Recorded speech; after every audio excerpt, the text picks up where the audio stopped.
सम्पूर्ण साथीहरूलाई फेरि पनि स्वागत छ लाल इन्टरटेनमेन्टको यो विशेष प्रस्तुतिमा। आज पनि हामीले गतिविधिहरू लिएर आएका छौँ र तपाईँलाई हाम्रो यो प्रस्तुति मन पर्यो भने पक्कै पनि हाम्रो भिडियो सेयर गर्न नबिर्सिनुहोला र यदि सब्स्क्राइब गर्नु भएको छैन भने हाम्रो च्यानल सब्स्क्राइब गर्नुहोला। नमस्कार लालजी, अनि आजको यस प्रेस मिटमा उपस्थित हुने एनआरएनए मध्यपूर्व उपसंयोजक जोनरेल सर र एनआरएनए एनसीसी साउदी अरबका अध्यक्ष श्री तेज थापा सर, साथै हातेमालो समाजका अध्यक्ष श्री टेक कटवाल सर र लगायत सम्पूर्ण मिडिया कर्मीहरूमा म मोरङ श्रेष्ठ समाज को अध्यक्ष एम सुदेव फेरि पनि नमस्कार। अहिलेको यस महामारी जुन यो कोभिड-19 को महामारीले सिर्जित समस्याले हाम्रा नेपालीहरूले पनि धेरै दुःख पाएका छन्। यिनै दुःख पाएका नेपालीहरूलाई एनआरएनए मुसु लगायत केही संस्थाहरूले सामूहिक रूपमा खाद्यान्न तथा विभिन्न सहयोगहरू गर्दै आइरहेको विविध सबैलाई जानकारी नै छ। र यो अवस्थामा, अहिले यो विकराल अवस्थामा खाद्यान्नको समस्या भन्दा पनि यी पीडितहरूलाई कसरी चाहिँ नेपाल पठाउन सकिन्छ र कुन आधारले नेपाल जान सक्ने भन्ने कुरो समस्या अहिले विकराल रूपमा देखिएको छ।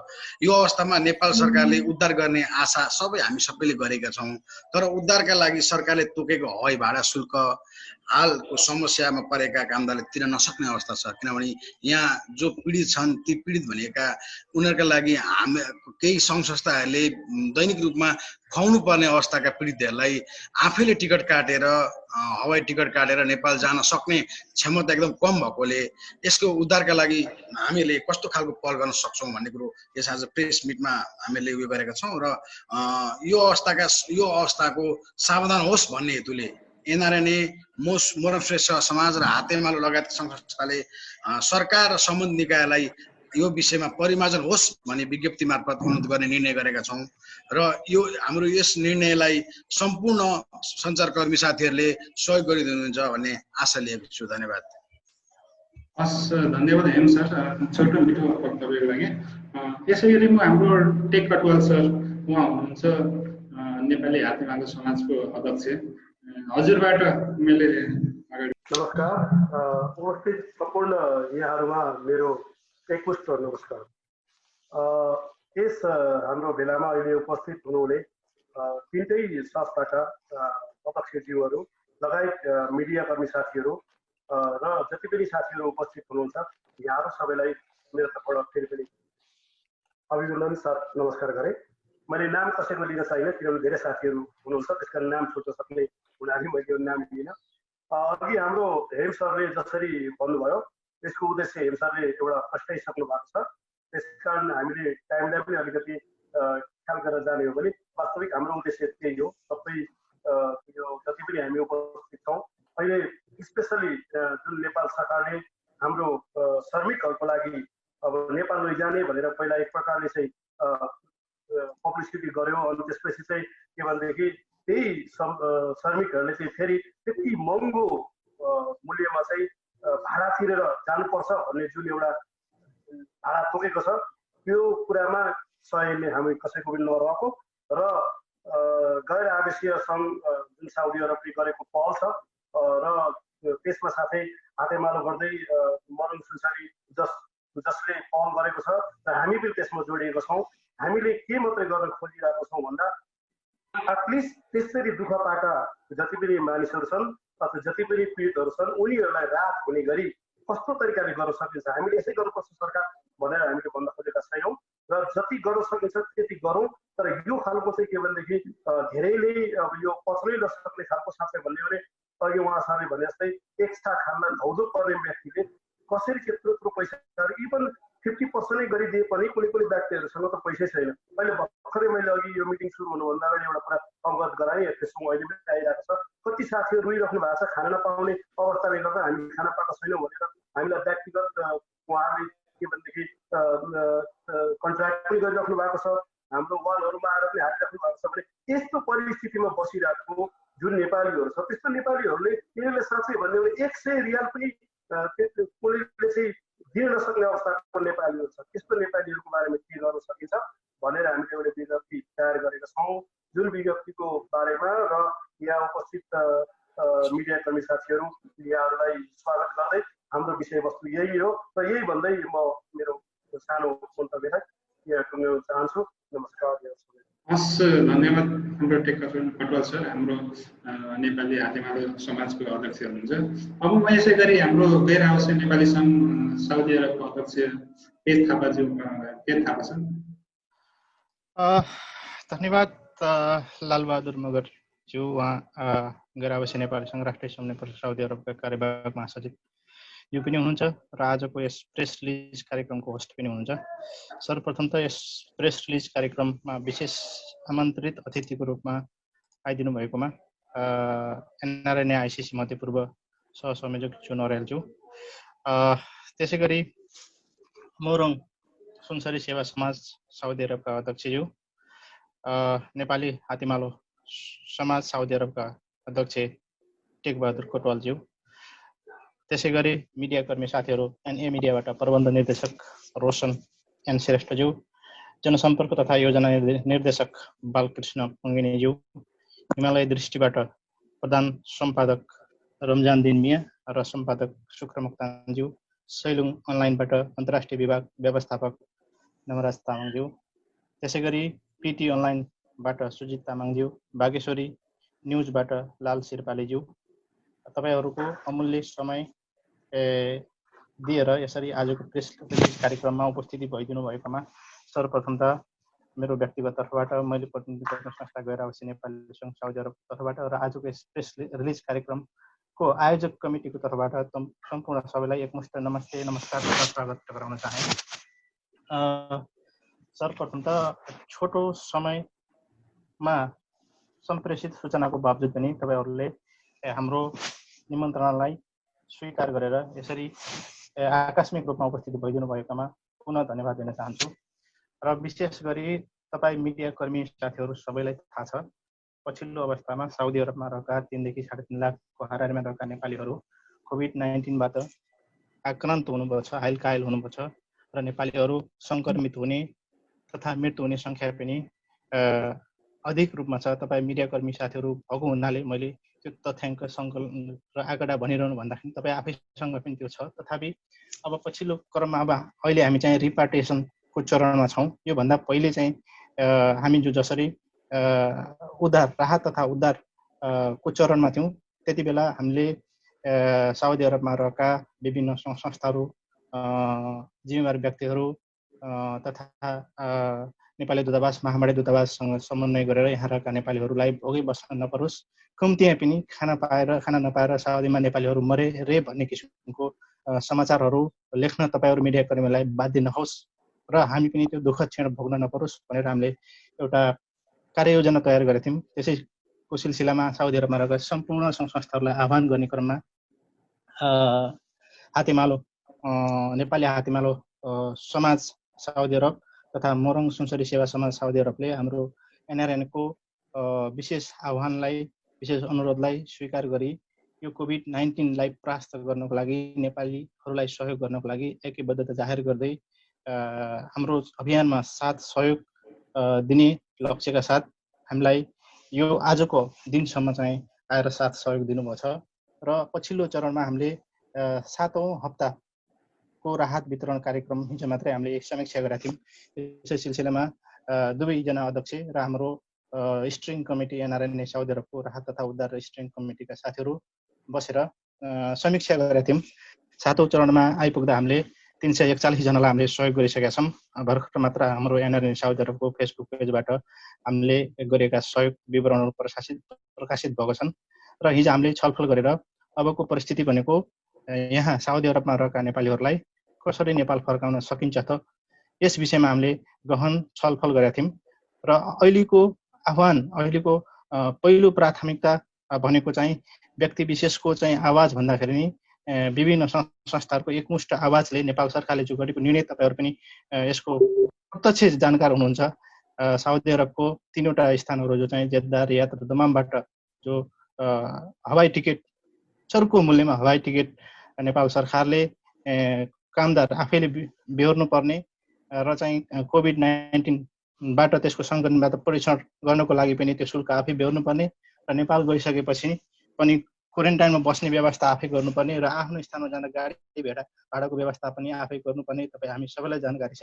यो स्थितिमा साउदी अरबमा रहेका चाहिँ नर्मल सेलरी लिनेहरू 1000 देखि 1200-1500 हाराहारीमा सेलरी बुझ्ने नेपालीहरू त्यसमध्ये पनि 2-3 महिनादेखि जसले चाहिँ तलब सेवा सुविधाहरू पाएको छैनन्। हामी सामाजिक अभियन्ता हामी सामाजिक संस्थाका प्रतिनिधिहरूले 2-4 रुपियाँ उठाएर दाल चामल नुन दिने अवस्थाका नेपालीहरूले कसरी यो कम्तीमा पनि 1,70,000-80,000 बराबरको टिकट काटेर नेपाल जान सक्लान् त? यो परिस्थितिमा हाम्रो एकल आवाज भन्दाखेरि पनि संस्थागत रूपमा हामीले एकमुष्ट छलफल गरेर नेपाल सरकारलाई ध्यान केन्द्रित गर्नको लागि हामीले संयुक्त प्रेस विज्ञप्ति जारी गर्ने निर्णय गरेका थियौँ र तपाईँहरू मिडियाकर्मीहरू साथीहरूलाई यसरी संलग्न गराएर तपाईँहरू पनि एउटा साउदी अरबमा आफ्नो स्थानबाट साउदी अरबमा रहेका नेपालीहरूको आवाज बोलिदिइरहनु भएको छ। उहाँहरूको कलमको सहाराले तपाईँहरूले नेपालीहरूलाई सहयोग गरिदिइरहनु भएको छ र तपाईँहरूलाई पनि संलग्न गराएर हामी सबैको आवाजलाई सम्बन्धित निकायसम्म पुर्याउँदाखेरि सायद हाम्रो यो प्रयासले नेपाल सरकारले सुनिदिएमा थोरै भए पनि चाहिँ उनीहरूलाई राहत पुग्थ्यो होला, सहयोग पुग्थ्यो होला भन्ने हेतुले हामीले यो प्रेस रिलिज कार्यक्रम आयोजना गरेको सम्पूर्ण सबैलाई अवगत गराउन चाहे।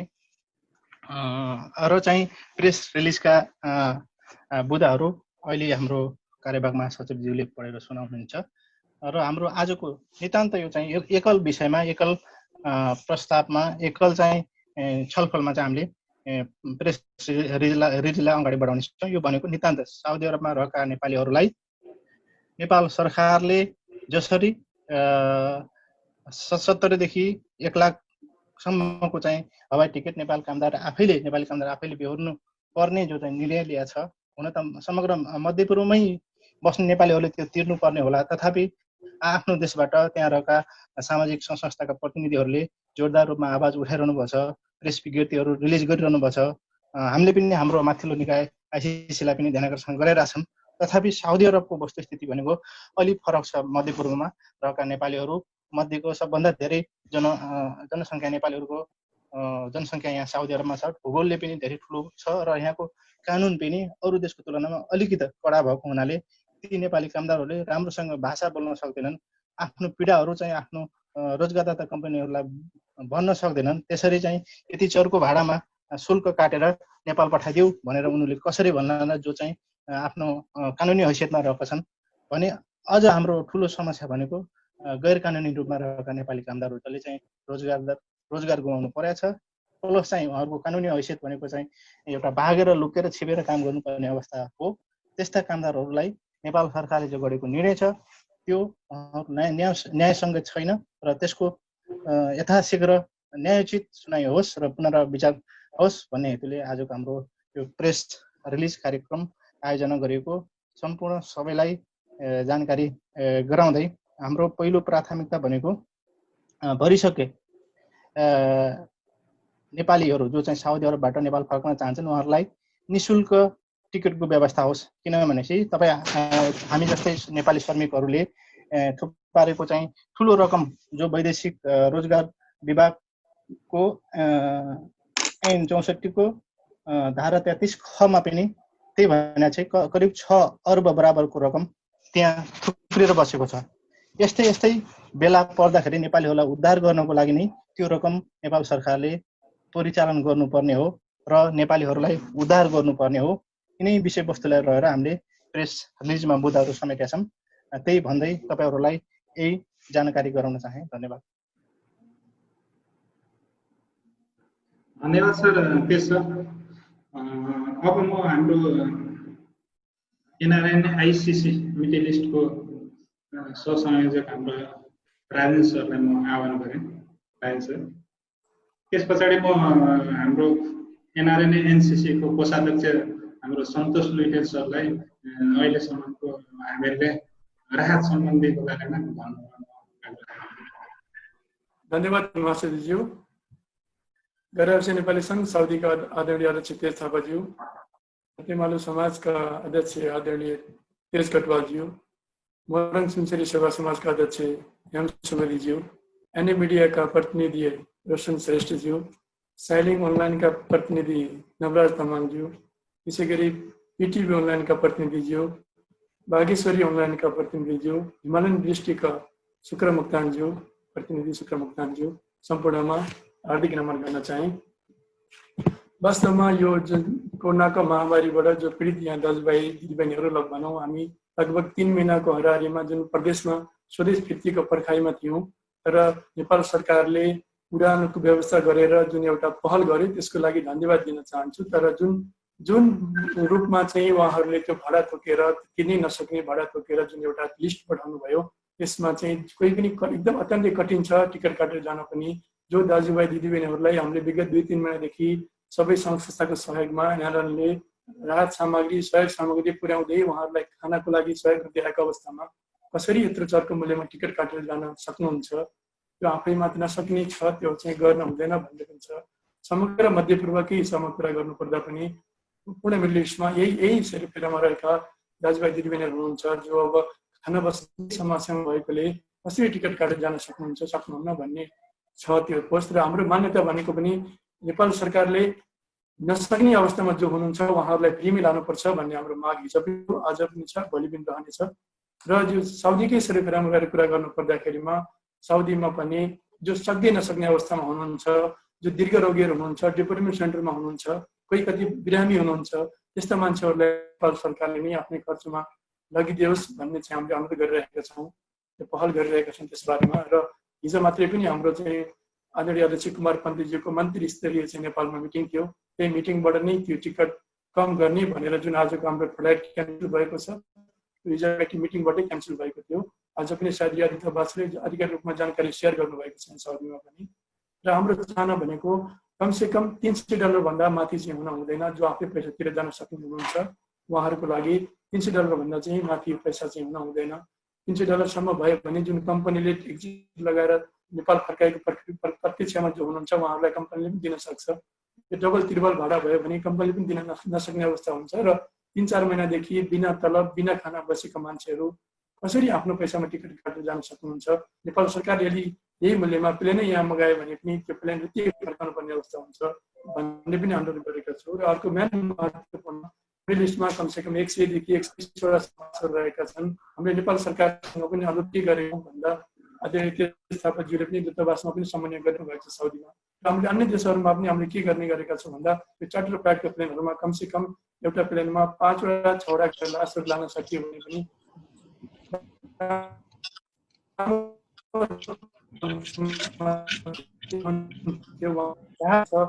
काज क्लियर गर्नलाई चाहिँ परिवारलाई पनि जुन पीडा पनि एउटा हल सम्भव हुनेछ भनेर त्यता पनि प्रयत्न गरिरहेका छौँ। आशा गर्छौँ यहाँको नियोगहरूले पक्कै पनि यसमा महत्त्वपूर्ण कदम चालु हुनेछ। यति भन्दै म अहिले बिदा हुन चाहे। धन्यवाद। Thank you very much. हस् रायन सर, तपाईँले एनसिसी साउदी अथवा साउदीभरिको मात्रै नभएर आइसिसी अन्तको पनि जानकारी दिनुभयो। अब म हाम्रो एनसिसी कोषाध्यक्ष सन्तोष कोइटे सरलाई हामीले खाद्य पदार्थहरू उपलब्ध गराएर बारे केही भनिदिनु हुन हाम्रो मिडियाकर्मी साथीहरूलाई भनिदिनु आग्रह गर्दछु।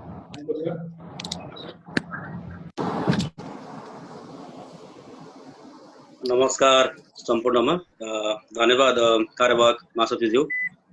आजको यस प्रेस रिलिज कार्यक्रममा उपस्थित हुनुभएका यस गैर आवासीय नेपाली सङ्घ साउदी अरेबियाका अध्यक्ष महोदय, मध्यपूर्व उपसंयोजक जोन अर्याल सर र हातेमालो तथा मोरङ सुनसरी समाजका साथीहरू र यस आजको यस प्रेस रिलिज कार्यक्रममा उपस्थित भएका सम्पूर्ण मिडियाकर्मी साथीहरूलाई पुनः एकपटक नमस्कार भन्न चाहे। धेरै कुराहरू आइसके। अध्यक्षज्यूबाट म थोरै लेट जोइन भएँ। मसँग अर्कोवटा मिटिङ पनि थियो, अफिसकै मिटिङ हुँदाखेरि चाहिँ म त्यता अफिसको मिटिङ गरेर थोरै लेट जोइन हुन पाएँ, त्यसको लागि क्षमा चाहन्छु। मूलभूत धेरै कुराहरू अध्यक्ष महोदय र चाहिँ जोन सरबाट आइसकेका छन्। मैले ती कुराहरूलाई रिपिट गर्न चाहिनँ। म अलिकति यो गैर आवासीय नेपाली सङ्घ साउदी अरेबियाले परिचालन गरेको खाद्यान्न तथा राहत सामग्री कोषको बारेमा थोरै अलिकति बताउन चाहे। यद्यपि यी कुराहरू बाहिर आइसकेका छन्, धेरै साथीहरूलाई थाहा पनि छ र चाहिँ हामीसँग पहिलोपल्ट जोडिनु भएका मिडियाकर्मी साथीहरूलाई पनि केही थप इन्फर्मेसन होस् भन्नको लागि। जब यो कोभिड-19ले चाहिँ विश्व आक्रान्त भइरहेको बेलामा चाहिँ साउदी अरबमा पनि यसले चाहिँ बिस्तारै बिस्तारै आफ्नो चाहिँ बढाइरहेको थियो, आफ्नो चाहिँ यो रूप बढाइरहेको थियो। त्यसलाई चाहिँ अब हामीले चाहिँ कसरी यसलाई चाहिँ ट्याकल गर्न सक्छौँ त, किनभने हामी धेरै श्रमिकहरू चाहिँ यहाँ चाहिँ सानो सेलेरी खानेदेखि लिएर थोरै मात्रामा अलिकति राम्रो सेलेरी खाने चाहिँ राम्रो कम्पनीमा कार्यरत नेपाली श्रमिकहरू छौँ। समस्या पर्दाखेरि साना कम्पनीहरू, ती साना चाहिँ सेलेरी खाने श्रमिकहरूलाई पहिलो पटक समस्या पर्ने हुन्छ। उनीहरू कम्पनी बन्द हुने अवस्था आउँछ, उनीहरूलाई चाहिँ आवासको समस्या हुनसक्छ, खाद्यान्नको समस्या हुनसक्छ भनेर चाहिँ हामीले 1 महिना 1.5 महिना अगाडि नै हामीले चाहिँ एनसिसी स्तरीय हाम्रो चाहिँ यो साउदी अरबियाको चाहिँ हाम्रो जुन केन्द्रीय समन्वय समिति छ त्यस स्तरीय हामीले एउटा मिटिङ राखेर चाहिँ मिटिङ बोलाएर चाहिँ हामीले एउटा सबैभन्दा पहिला आचार संहिता तयार पारेका थियौँ। जुन आचार संहितामा चाहिँ हामीले चाहिँ म त्यसलाई आचार संहिता हाम्रो विभिन्न प्रेस रिलिज तथा चाहिँ हाम्रो वेबसाइटमा प्रकाशित भइसकेको छ। त्यहाँ चाहिँ मूलभूत तरिकाले हामीले चाहिँ 4वटा पक्षलाई चाहिँ हामीले चाहिँ त्यसलाई जोड्न चाहेका थियौँ। जब कुनै पनि श्रमिकको समस्याहरू हामी कहाँ आउँछन्, हामी साउदी अरबियाको विभिन्न कुरामा छरिएका छौँ। हामी चाहिँ नजरान चिजानदेखि लिएर ताबुकदेखि लिएर अल्कासीको विभिन्न ठाउँहरू, रियाद, दममका पनि अल्हासा, जुबैलदेखि लिएर चाहिँ धेरै एरिया हामीले चाहिँ कभर गर्न सफल भएका छौँ। खोबा एरियादेखि दमम एरिया सबैतिर हामीले कभर गरेका छौँ। हाम्रा ती ठाउँमा चाहिँ स्थानीय समन्वय समितिहरू छन् जसलाई हामी एलसिसी भन्छौँ र हामीसँग चाहिँ 6वटा रिजनमा आरसिसीहरू छन् जसलाई हामी क्षेत्रीय समन्वय समिति भन्छौँ। र चाहिँ हामी समक्ष आएका ती जति पनि श्रमिकका इस्युहरू छन्, श्रमिकका चाहिँ हाम्रा गुनासाहरू छन्, हामीले एउटा चाहिँ आफ्नो तर्फबाट चाहिँ कोभिड-19 सहयोग फारम भनेर चाहिँ एउटा फारमको डिजाइन गरेका छौँ। र त्यो फारमभित्र चाहिँ हामीले आवश्यक कुराहरू उहाँहरूको नामावली, सम्भव भएसम्म पासपोर्ट नम्बर, अकामा नम्बर, उहाँहरू कुन कम्पनीमा कार्यरत हुनुहुन्छ, नेपालबाट कुन कम्पनीबाट आउनुभएको थियो, कहिले आउनुभएको थियो, कस्तो किसिमको समस्या हो, कहिलेदेखि समस्या पर्नु भएको छ, यी सारा कुराहरूको डिटेल र चाहिँ त्यो चाहिँ हाम्रो स्थानीय समन्वय समितिमा चाहिँ हाम्रो चाहिँ को साथीहरूले सहजीकरण गर्नुभयो, त्यसबाट चाहिँ हाम्रो एनआरआईको भूमिका कस्तो रह्यो, कसले चाहिँ उहाँलाई सहजीकरण गर्नुभयो, सबै कुरा डिटेल हामीले त्यसमा उल्लेख गरिसकेपछि त्यसले हामी स्थानीय तहमा छलफल गर्यौँ के साँच्चै यी पीडितहरू कोभिड-19 को महामारी सुरु भएपछि यी पीडित भएका हुन् कि यिनी चाहिँ केही समय अगाडिदेखि पीडित हुन् त? कोही चाहिँ 2-3 महिना अगाडिदेखि पीडित हुन सक्छन्, कोही चाहिँ 1-2 वर्ष अगाडिदेखि पीडित हुन सक्छन्, कोही चाहिँ जेलबाट भर्खर छुटेर आएका पीडित हुन सक्छन्। त्यसलाई हामीले स्थानीय तहमै एनालाइसिस गरिसकेपछि यी चाहिँ कोभिड-19 को यो चाहिँ महामारी सुरु भएपछि यिनका कम्पनी बन्द भएका हुन्, यिनको चाहिँ रोजगारमा चाहिँ समस्या भएको, यिनलाई खाना बस्नको समस्या भएको भनेर चाहिँ हामी त्यो डिसिजनमा पुगिसकेपछि हामीले रियाद तमामतिरका साथीहरूले चाहिँ नेपाल एमबेसी रियादमा र चाहिँ हामीले पश्चिमतिरका जेद्दा, ताबुक, नजरान, जिजान, ताइफतिरका साथीहरू हामीले चाहिँ जेद्दाको महावाणिज्य दूतावासमा हामीले कन्सल्ट गर्यौँ। यस्तो समस्या आएको छ, यति पीडित छन्, यो प्रकारका समस्या छन्, यसलाई हामी के गर्ने? अब यिनीहरूको समस्या यस्तो छ भनिसकेपछि उहाँहरूले पहिलो प्रयास गर्नुभयो आफ्नो तर्फबाट चाहिँ कम्पनीमा फोन गरेर हुन्छ कि कम्पनीको एचआरलाई फोन गरेर हुन्छ कि कम्पनीको म्यानेजरलाई फोन गरेर हुन्छ कि के गरेर हुन्छ र तत्कालीन अवस्थामा हामी के गर्न सक्छौँ ती व्यक्तिहरूलाई। त्यहाँबाट हामीले चाहिँ उहाँहरूबाट पाउने सहयोग उहाँहरूले भनिसकेपछि कुनै पनि कम्पनीले एग्री भएर उहाँहरूलाई केही समयको लागि खानाको लागि पैसा दियो अथवा राहत सामग्रीहरू चाहिँ केही प्रदान गर्यो भने तत्कालीन अवस्थामा त्यो समस्या सल्भ भयो।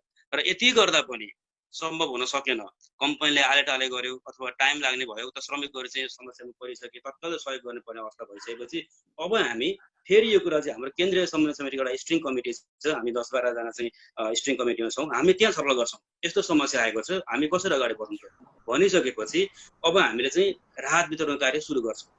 त्यसलाई त्यो पनि हामीले चाहिँ एमबेसी अथवा चाहिँ कन्सुलेटलाई हामीले जानकारी गराएर यो ठाउँमा यति पीडित छन्, किनभने हामीले चाहिँ के हुन्छ भन्दाखेरि सबै ठाउँमा चाहिँ सहरी साधन छैन हामीसँग, र चाहिँ कहिलेकाहीँ हामीले चाहिँ रियादतिर चाहिँ एमबेसीको गाडी, दममतिर चाहिँ अरू हाम्रो सामाजिक संस्था साथीहरूको गाडी, र चाहिँ जेद्दा यहाँ चाहिँ कन्सुलेटमा चाहिँ हामीले धेरै पटक जेद्दा कन्सुलेटको स्वयं गाडी र ड्राइभरले पनि उहाँले हामीलाई सहयोग गर्नुभएको छ, र हामीले राहत सामग्री त्यो गाडीभित्र लगेर हामीले चाहिँ सम्बन्धित पीडितहरूलाई वितरण गरेका छौँ। त्यही भएर चाहिँ पीडितहरूको आइडेन्टिफिकेसन भइसकेपछि उहाँहरूकै रोभरमा, उहाँहरूकै सहयोगमा उहाँहरूलाई जानकारी गराएर अनि हामी फिल्डमा गएर चाहिँ आवश्यकता अनुसार चामल, दाल, नुन, तेल, हाम्रो जुन आचार संहिता छ त्यो आचार संहिताभित्र रहेर हामीले चाहिँ राहत सामग्री वितरण गर्छौँ। र हामी हिजो पनि हाम्रो हरेक हप्ता हाम्रो चाहिँ साप्ताहिक बैठक हुन्छ, त्यो हरेक हप्तामा चाहिँ हामीले त्यो हप्ताभित्रमा कुन कुन क्षेत्रमा कति नेपाली पीडितहरूलाई चाहिँ हामीले सहयोग गऱ्यौँ र चाहिँ अहिलेसम्मको हामीले चाहिँ कति पीडितलाई कति चाहिँ साउदी रियल बराबरको राहत सामग्री उपलब्ध गरायौँ भनेर हाम्रो हरेक साप्ताहिक बैठक हुन्छ। त्यो बैठकमा हामीले चाहिँ एकदम ट्रान्सपरेन्ट रूपमा त्यसलाई हामीले चाहिँ प्रस्तुत गर्ने गर्छौँ। र यो हाम्रो चाहिँ यो कार्यमा सहकार्य गर्नको लागि हामीसँग चाहिँ हातेमालो नेपाली समूह साउदी अरब र चाहिँ मोरङ सुनसरी सेवा समाज हामीसँग जोडिनु भएको छ। उहाँहरूले हामीलाई चाहिँ आर्थिक सहयोग पनि गर्नुभएको छ। जस्तो मोरङ सुनसरी सेवा समाजले हामीलाई 1000 रियल सहयोग गर्नुभएको छ र चाहिँ हातेमालो नेपाली समूह साउदी अरबले हामीले 2000 रियल सहयोग गर्नुभएको छ र हामी धेरै आभारी छौँ उहाँहरूप्रति। र अहिले उहाँहरूले दिएका उहाँहरूबाट सङ्कलित साना साना रकमहरूबाट हामीसँग भएको कोष जुन हामीले कोषको चाहिँ एउटा चाहिँ परिकल्पना गरेको थियौँ, हामीले चाहिँ कोष छुट्याएका थियौँ, त्यो कोषमा त्यो पैसा समावेश गरेर त्यहीबाट हामी आर्थिक सामग्री वितरण गरिरहेका छौँ। अहिलेसम्म हामीलाई चाहिँ हाम्रो चाहिँ अन्तर्राष्ट्रिय समन्वय समितिको तर्फबाट हामीलाई $5000 प्राप्त भएको थियो हामीलाई आइसिसीको तर्फबाट। र चाहिँ हामीले चाहिँ अब त्यो सबै चार्जहरू कटाएर चाहिँ साउदी अरब आइपुग्दाखेरि उक्त पैसा चाहिँ 18152 रियल, मोरङ सेवा सुनसरी समाजबाट हामीलाई 1000 रियल, हातेमालो सेवा समाजबाट 2000 रियल र हामी आफै साउदी अरबको एनसिसीले 15000 साउदी रियलको चाहिँ कोष स्थापना गरेको थियौँ कोभिडलाई नै भनेर। र हामीसँग जम्मा 36152 रियलको चाहिँ एउटा हामीले कोष बनाएर चाहिँ पीडितहरूलाई चाहिँ हामीले सहयोग गर्ने भनेर हामी अगाडि बढ्यौँ। यसरी बढ्ने क्रममा हामीले चाहिँ अहिलेसम्मको अवस्थामा मसँग क्षेत्रगत रूपमा कुन क्षेत्रमा कति पीडितलाई हामीले सहयोग सामग्री उपलब्ध गरायौँ र कति रियल बराबरको भनेर मसँग एभ्री विकको डेटा छ।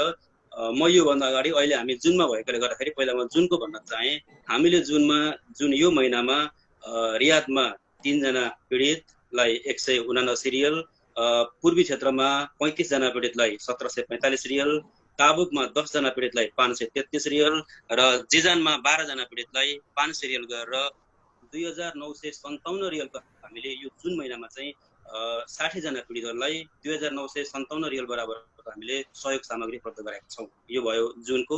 र मे महिनामा जाँदाखेरि हामीले चाहिँ रियाद रिजनमा 68 पीडितलाई 1274 रियल, इस्टर्न रिजनमा 144 पीडितलाई 3267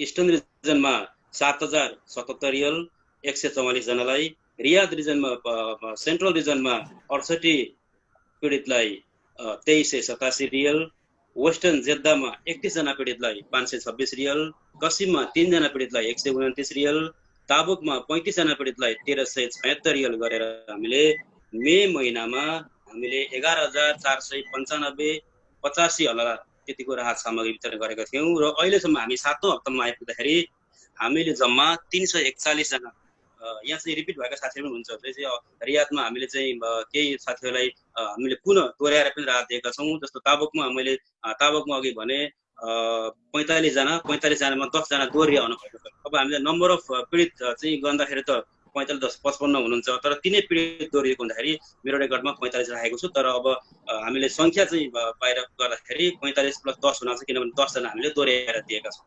यसरी हामीले 341 जना पीडितलाई, नेपाली पीडित नभनौँ अब के भन्ने, अब त्यो पीडित भन्दाखेरि साह्रै अलिकति तल्लो स्तरको शब्द होला। नेपाली दाजुभाइ दिदीबहिनी जुन चाहिँ समस्याग्रस्त हुनुहुन्छ उहाँहरूलाई 341 जना पीडित चाहिँ साथीहरूलाई 14552 रियल बराबरको हामीले सहयोग सामग्री राहत सामग्री अहिलेसम्म वितरण गरेका छौँ। र त्यसमध्येमा आदरणीय जोन सर र पूर्वी क्षेत्रमा रहनुहुने हाम्रा भोला सर, रोशनजी र चाहिँ तेस्रोको चाहिँ सक्रियतामा हामीले केही मेन पावरहरूलाई पनि हामीले चाहिँ जिम्मेवारी बनाएका छौँ। किनभने यी चाहिँ श्रमिकहरू चाहिँ आएको 2 महिना भएको छैन अथवा चाहिँ 3 महिना मात्रै हुँदैछ। यो चाहिँ तिमीहरूको पहिलो दायित्व बन्छ यिनीहरूलाई चाहिँ सहयोग गर्नको लागि, खाद्यान्न उपलब्ध गर्नको लागि। अब यदि तिमीहरूले गर्दैनौ भने यो त समस्या बन्छ। यो चाहिँ हामी चाहिँ मन्त्री स्तरीय अथवा चाहिँ हाम्रो बोर्ड स्तरीय लेभलमा हामीले चाहिँ कम्प्लेन गर्नुपर्ने हुन्छ। तिम्रो समस्या हुनसक्छ भनेर हामीले चाहिँ भनिसकेपछि उनीहरूले हामीलाई चाहिँ ठिकै छ, यो हाम्रो दायित्व पनि हो र हामी तपाईँहरूलाई सहयोग गर्छौँ। र तत्कालीन अवस्था चाहिँ अब सम्भव छैन नेपालबाट सहयोग गर्न, र तपाईँहरूले हामीलाई केही सहयोग गर्नु पर्यो भनेपछि हामीले त्यो 14452 रियल मध्येमा 4923 बराबरको चाहिँ हामीले मेन पावरलाई जिम्मेवारी बनाएर उहाँहरूबाट स्रोत भर्ना हुने गरी हामीले खर्च गरेका छौँ। रकम सहयोग रकम हामीले दिएका छौँ, तर उहाँहरूले हामीले प्रतिबद्ध जनाउनु भएको छ चाहिँ यो तपाईँहरूले हामी प्रदान गर्छौँ, यानि तपाईँलाई हामी सहयोग गर्नेछ भनेर चाहिँ 4923 रियल बराबरको चाहिँ सहयोग सामग्रीहरूको चाहिँ हामीले मेन पावरबाट स्रोत भर्ना हुने गरी पनि सहयोग गरेका छौँ। र अहिलेसम्मको अवस्था हेर्दाखेरि जम्मा 341 जना पीडित चाहिँ नेपाली श्रमिक दाजुभाइ दिदीबहिनीहरूलाई 14,452 रियल बराबरको हामीले सहयोग सामग्रीहरू उपलब्ध गराएका छौँ। र अहिले मलाई फेरि पनि जद्दाबाट कल आएको थियो, अब अस्ति हामीले दिएको सामग्रीहरू सकिए, अब पुनः पनि दिनुपर्ने अवस्था आउँछ। यो रियाद पनि एकचोटि आइसकेको यस्तो, किनभने अब जसरी अब आज पनि समाचार आइरहेको थियो जेद्दाबाट हुने फ्लाइटहरू चाहिँ डिले हुने सम्भावना छ, हिमालय एयरलाइन्स पनि कहिले उड्ने भन्ने कुरा फेरि पनि चाहिँ सेड्युल मिलेको छैन भन्ने अवस्थामा फेरि हामीले चाहिँ थप तिनै व्यक्तिहरूलाई र नयाँ व्यक्तिहरू आउँदै हुनुहुन्छ, तिनै व्यक्तिहरूलाई पनि फेरि थप राहत वितरण गर्नुपर्ने अवस्था नै आइरहेको छ। अब यसको चाहिँ हामी चाहिँ विकली रूपमा साप्ताहिक रूपमा के कति पीडितलाई कति खर्च गर्यौँ भनेर सबै यसरी मिटिङ बसेर चाहिँ हामीले चाहिँ पीडितको सङ्ख्या र चाहिँ रकमहरू हामीले यसरी चाहिँ ट्रान्सफर रूपमा चाहिँ बाहिर पब्लिस गर्ने गरेका छौँ। र आई रिपिट अगेन तपाईँलाई फेरि मैले भन्न चाहेँ 341 जना चाहिँ पीडितहरूलाई चाहिँ 14,452 रियल बराबरको राहत सामग्री हामीले अहिलेसम्म वितरण गरेका छौँ। र यसमा केही थप अरू कुराहरू भन्नु परेमा पुनः जोडिने छु र अहिलेसम्मको अवस्था मैले बताएँ भन्दै बिदा हुन चाहेँ। धन्यवाद, नमस्कार। हस् सन्तोष सर, तपाईँले सम्पूर्ण यो अहिलेको हिसाबहरू हामीले अहिलेसम्म गरेका खर्चहरू विवरण बताइदिनु भयो। अब म हाम्रो वरिष्ठ उपाध्यक्ष जे हुनुहुन्छ हाम्रो आकाश ध्रुव रिजाल सर, तपाईँको छोटो तपाईँको नै मन्तव्य राखेँ, त्यस पछाडि म हाम्रो यो प्रेस विज्ञप्ति म पढ्न चाहन्छु। ध्रुव सर। एलबीजी एकैछिन अरू कुनै साथी हुनुहुन्छ भने दिनुहोस् न, म ड्राइभिङ गर्दैछु 10 मिनेट है। हुन्छ, तपाईँ यसो पछाडि बोल्नु न, म त्यसो भने म रेडी गरेँ सर।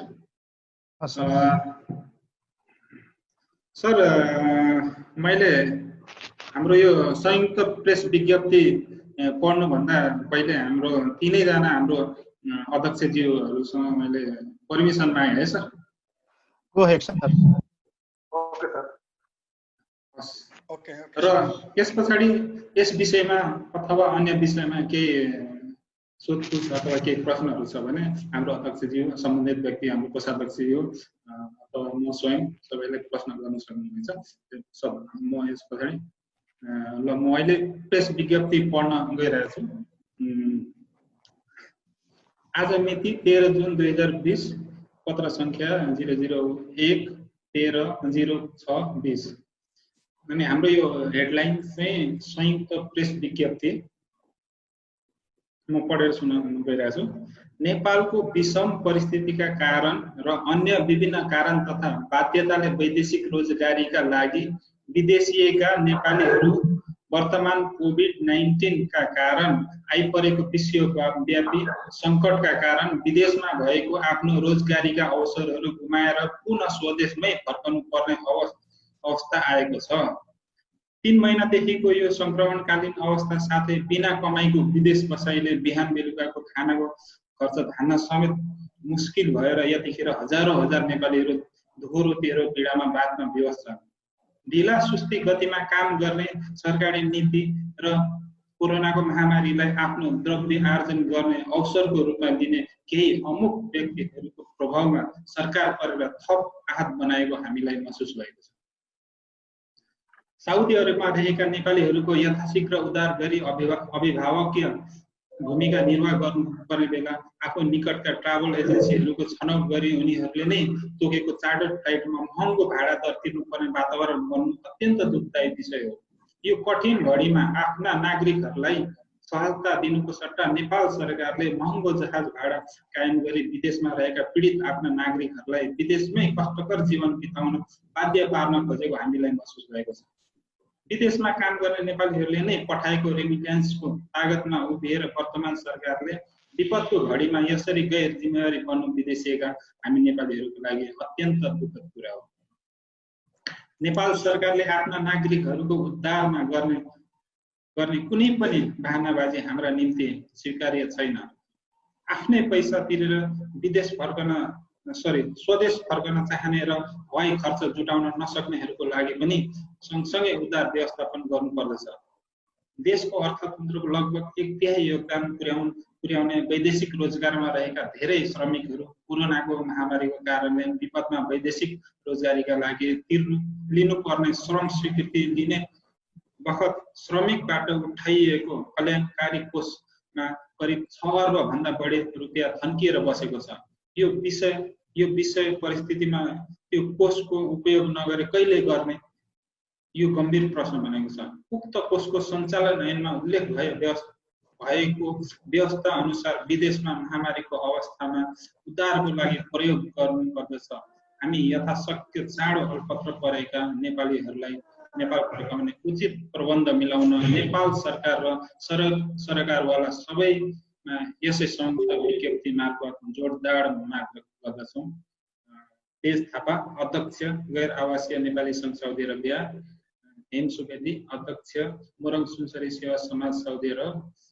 टेक कटुवाल, अध्यक्ष नेपाली हातेमालो समाज साउदी अरब। आजको विज्ञप्ति यिनै हुन्। अब म हाम्रो पत्रकार साथीहरूलाई म ओपन गर्न चाहन्छु।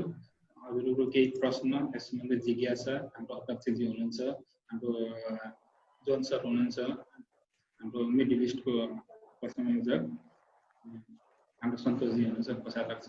यसबारेमा कसैको प्रश्नहरू छ भने हुन्छ। रोशन सर, हजुरबाटै लिएँ सर। नमस्कार सम्पूर्णमा। सर्वप्रथम सम्पूर्णलाई धेरै धेरै धन्यवाद यो जोड्ने मौका दिनुभयो, त्यसको लागि from the bottom of my heart thank you very much for all. मेरो प्रश्न भन्दा पनि सर्वप्रथम तपाईँहरूलाई मुरी धन्यवाद है। हिजोदेखि आजसम्म हामीले 3टा प्रेस मिटिङ गरिसकेका छौँ, but this is the fabulous one.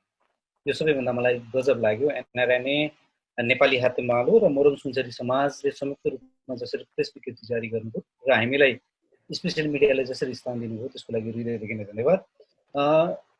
यो नेपालीले नै अहिले सम्पूर्णले नै विरोध जनाइरहेको कुरा हो। यो हवाई टिकट अति नै महँगो भयो। नेपाल सरकारले विदेशमा रहेका पीडितहरूको पीडा बुझ्दैन भन्ने कुरामा जोरदार रूपमा माग उठे सँगसँगै सरकारलाई पनि दबाब परिरहेको देखिन्छ। अझै यसरी संयुक्त रूपमा प्रेस विज्ञप्ति आउँदै गर्दा यसले अझै थप दबाब सिर्जना गर्छ भन्ने कुरा हामीले विश्वास पनि गरौँ।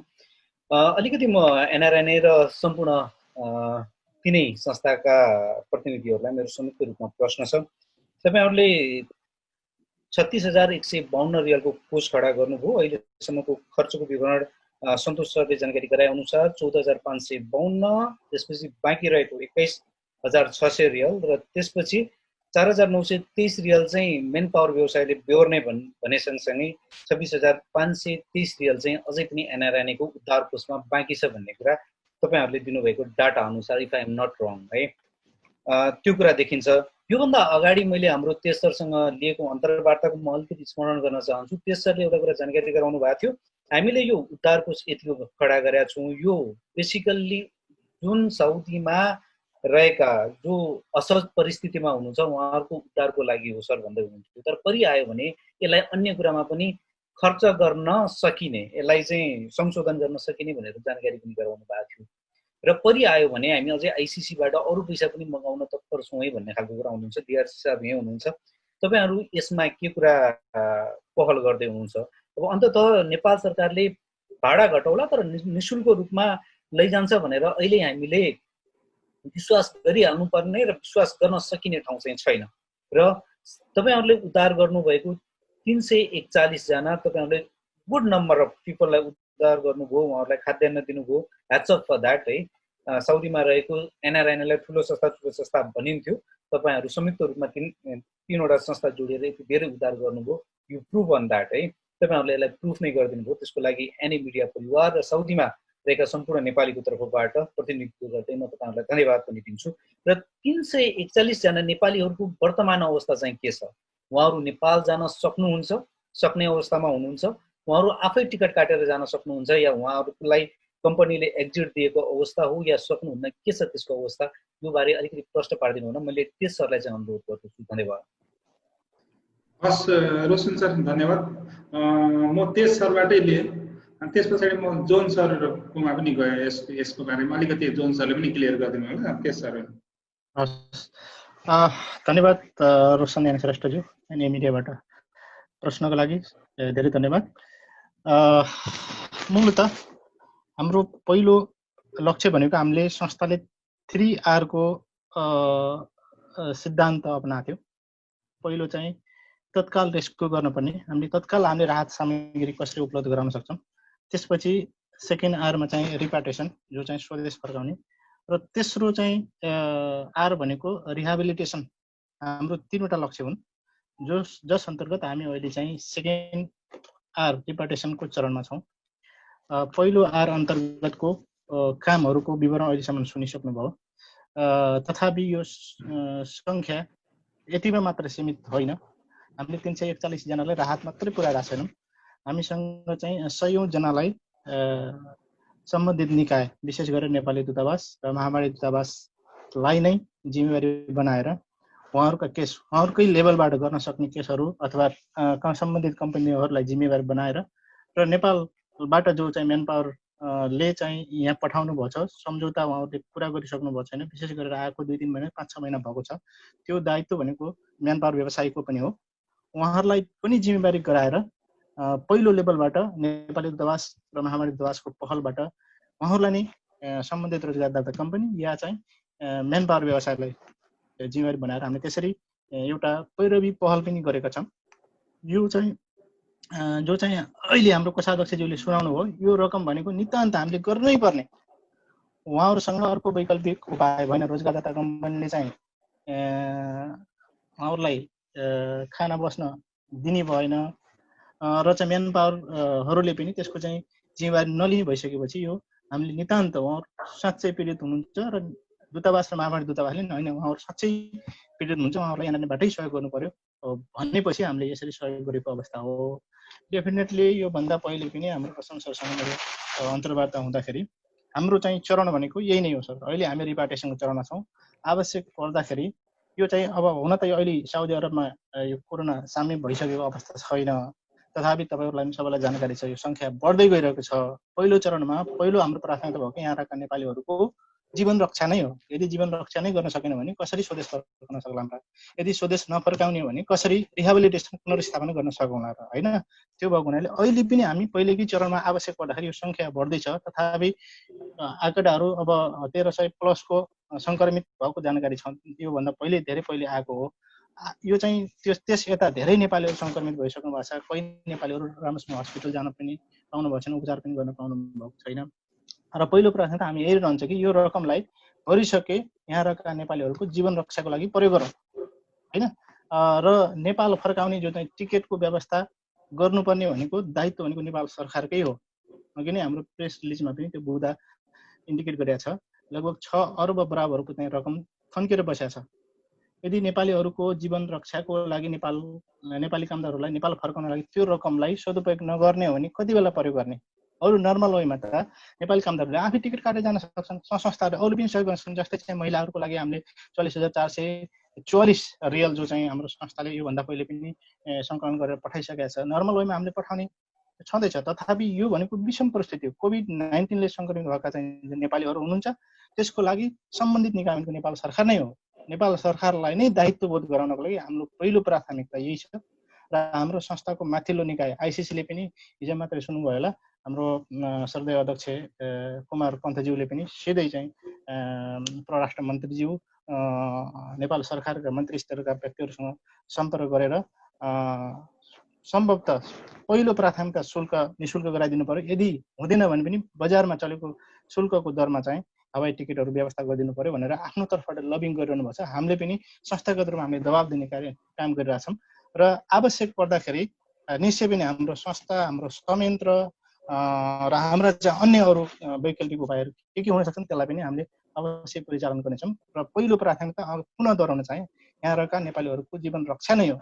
त्यसको लागि हामीले चाहिँ त्यही खाद्य लगायतका हुनसक्छ पछिल्लो दिनहरूमा चाहिँ रोजगारदाता कम्पनीहरू बन्द भइसकेको अवस्थामा हामीले सेल्टरको व्यवस्था पनि गर्न सक्ने हुनसक्छ। त्यो अवस्था पनि सिर्जना हुने भएको हुनाले हामीले आवश्यकता अनुसार हामीलाई हाम्रो काम र हाम्रो शैलीलाई परिमार्जित गर्दै जानेछौँ र शुल्कको कुरा चाहिँ हामीले नेपाल सरकारलाई नै जिम्मेवारी गराउने हाम्रो पहिलो प्रयास रहनेछ भन्ने जानकारी गराउन चाहे र चाहिँ थप रकमको बारेमा यही जानकारी गराउन चाहे र यही विषयमा अरू आइसिसी लेभलबाट हाम्रो मिडल इस्ट कोअर्डिनेटर सहसंयोजकज्यू पनि यहाँ हुनुहुन्छ, उहाँले पनि थप प्रकाश पार्नको लागि म उहाँलाई बोल्नको लागि जानकारी दिन चाहे, अनुरोध गर्न चाहे। धन्यवाद रोशनजी, महत्त्वपूर्ण प्रश्नको लागि। यहाँको जानकारीको लागि हामीले अहिलेसम्म साउदीमा 341 जनालाई अर्को हामीसँग केसहरू नआएका पनि हामीले लगभग 700-800 को चाहिँ यस्ता खालको केसहरू चाहिँ समन्वय गरेका छौँ। हामीले कसरी सल्भ गर्ने गरेका सबभन्दा पहिलो प्राथमिकता भनेको रोजगारदाता कम्पनी नै हो आफ्नो श्रमिकहरूलाई हेर्ने। फर्स्ट। सेकेन्ड कुरा होइन भने जो शासनले पठाउनु भएको छ उहाँहरूको पनि जिम्मेवारी आउँछ। त्यसकारण व्यवसायहरूलाई पनि बोध गराउँदै हामीबाट पनि सहयोग लिएका छौँ।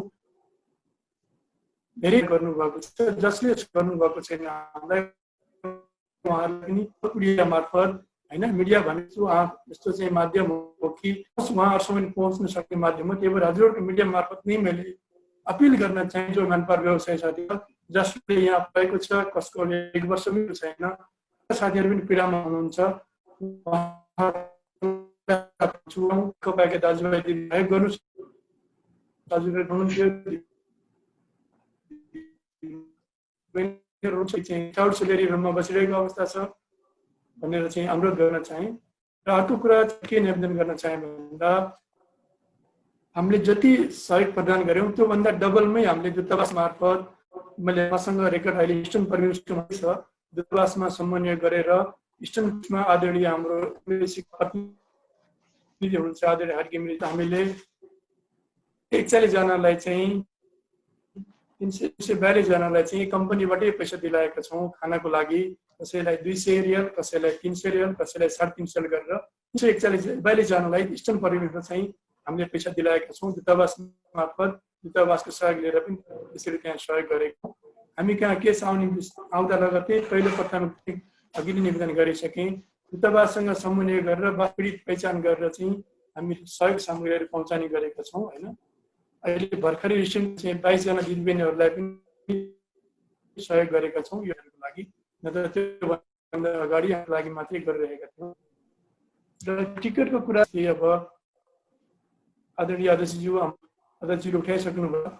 जो प्राथमिकतामा जुन पर्नु भएको छ, अघि नै मैले मेरो बोल्ने क्रममा पनि निवेदन गरेको थिएँ, डिपोर्टेसन हुनु, जो दीर्घ रोगीहरू हुनुहुन्छ, जानै पर्ने हुन्छ, कतिपय अब हस्पिटलमा बेडमा हुनुहुन्छ, उहाँहरूको लागि सरकारले नै गर्नुपर्छ भनेर हामीले दबाब दिइरहेका छौँ। सरकार, नेपाल सरकारको दायित्व पनि हो, यत्रो पैसा अब विदेशी रोजगार विभागमा बसेको छ त्यो पैसा युज गर्नुपर्छ भनेर हामीले संस्थागत रूपमा आइसिसी लेभलबाट, एनसिसी लेभलबाट त्यसलाई सरकारलाई झकझगाइरहेका छौँ। आशा गरौँ त्यसबाट चाहिँ चाँडै फल निक्लिन्छ र नर्मल प्रक्रियामा जो जाने मान्छे हुनुहुन्छ, जो एक्जिट लागेर हुनुहुन्छ, उहाँहरूको लागि $300 भन्दा माथि हुनु हुँदैन भनेर पनि हामीले चाहिँ जोरदार रूपमा माग उठाइरहेका छौँ। यसमा चाहिँ रोशन सरको एउटा प्रश्न मैले छुटाएको छु। वर्तमान अवस्थामा 341 जना भनौँ न पीडितहरूको अवस्था कस्तो छ भनेर चाहिँ जानकारी प्रश्न सोध्नुभएको थियो, मैले छुटाएको छु। सर, उहाँहरूसँग हामी नियमित संवाद र सम्पर्कमा छौँ। पहिलो त अब हामीले हाम्रो कोभिड-19 उद्धार कार्यविधि अनुसार नै जाँदाखेरि गरिसके एकचोटि हामीले सहयोग गरिसकेका साथीहरू पुनः आउँदाखेरि उहाँलाई पुनः भेरिफिकेसन गर्नुपर्ने हुन्छ र दूतावास र महामारी दूतावासलाई साँच्चै उहाँहरूलाई चाहिँ अब पहिलो प्राथमिकता हामीले उहाँहरूको दूतावास र महामारी दूतावासको भेरिफिकेसन पश्चात हामी धेरै वेट गर्दैनौँ, किनकि तपाईँलाई खाद्य सामग्री पुर्याउँदैछौँ भन्दाखेरि 2-3 दिन 4-5 दिन लाग्ने भएको हुनाले कुनै कुनै अवस्थामा इमिडिएटली सहयोग गरेको अवस्था पनि छ। तथापि दोस्रो चरणमा चाहिँ हामीले उद्धार गर्नु परेको अवस्थामा उहाँहरूसँग पुनः सम्पर्क गरेर सम्बन्धित रोजगारदाता कम्पनीहरूलाई महामारी दूतावास तथा रियाद दूतावासले सम्पर्क गर्यो कि गरेन, उहाँहरूको अवस्था कस्तो छ भनेर हामीले ती निकायहरू नेपाली नियोगहरूबाट पनि लिएर नि गरेका छौँ र उहाँहरूसँग हामी नियमित संवाद र सम्पर्कमा छौँ र विशेष गरेर हामीले यो सहयोग गरेको लगभग 50%, 30देखि 50%हरू त्यस्ता कामदार हुनुहुन्छ जो चाहिँ अवैध रूपमा रहनुभएको कामदारहरू होइन। समस्या चाहिँ यहाँनिर छ सर होइन, किनकि अब अहिलेको परिस्थितिमा पहिलो प्राथमिकतामा उड्ने भनेको चाहिँ वैध रूपमा रहेका कामदारहरू, कानुनी हैसियत नरहेका हुनुहुन्छ, जसलाई चाहिँ कम्पनीले एक्जिट भिसा लगाइदिएको छ अथवा कम्पनीले अनुमति दिएको छ। त्यो भएको हुनाले त्यो जति पनि अवैध रूपमा रहेका कामदार हुनुहुन्छ उहाँलाई चाहिँ अब यहाँको सरकारले आम माफी नदिएको अवस्था हो होइन। अब यो स्थिति चाहिँ अलिकति जटिलै मान्य छ। अब हामीले पहिलो चरणमा सहयोग गरिसकेका छौँ, दोस्रो चरणमा पनि सहयोग गरौँला, अब तेस्रो चौथो चरणमा हामीले कति पो सहयोग गर्न सकिएला र। अब यहाँको सरकारले चाहिँ आम माफी नदिएको र चाहिँ नेपाल सरकारले चाहिँ उहाँबाट कुनै स्पेसल त्यस्तो किसिमको चाहिँ पहल पनि नगरेको अवस्थाले साँच्चै यिनी कामदारहरूको अवस्था दयनीय नै छ होइन।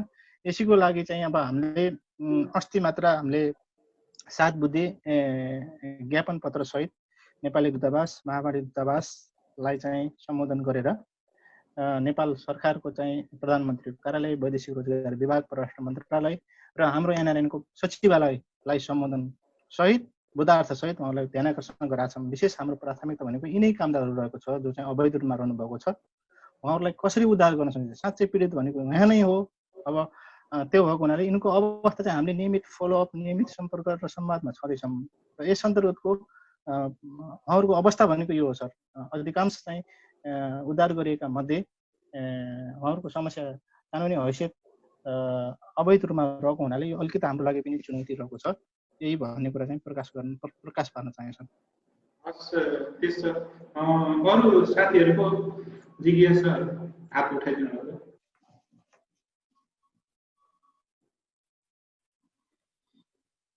सर यस विषयमा म थोरै बोलौँ है।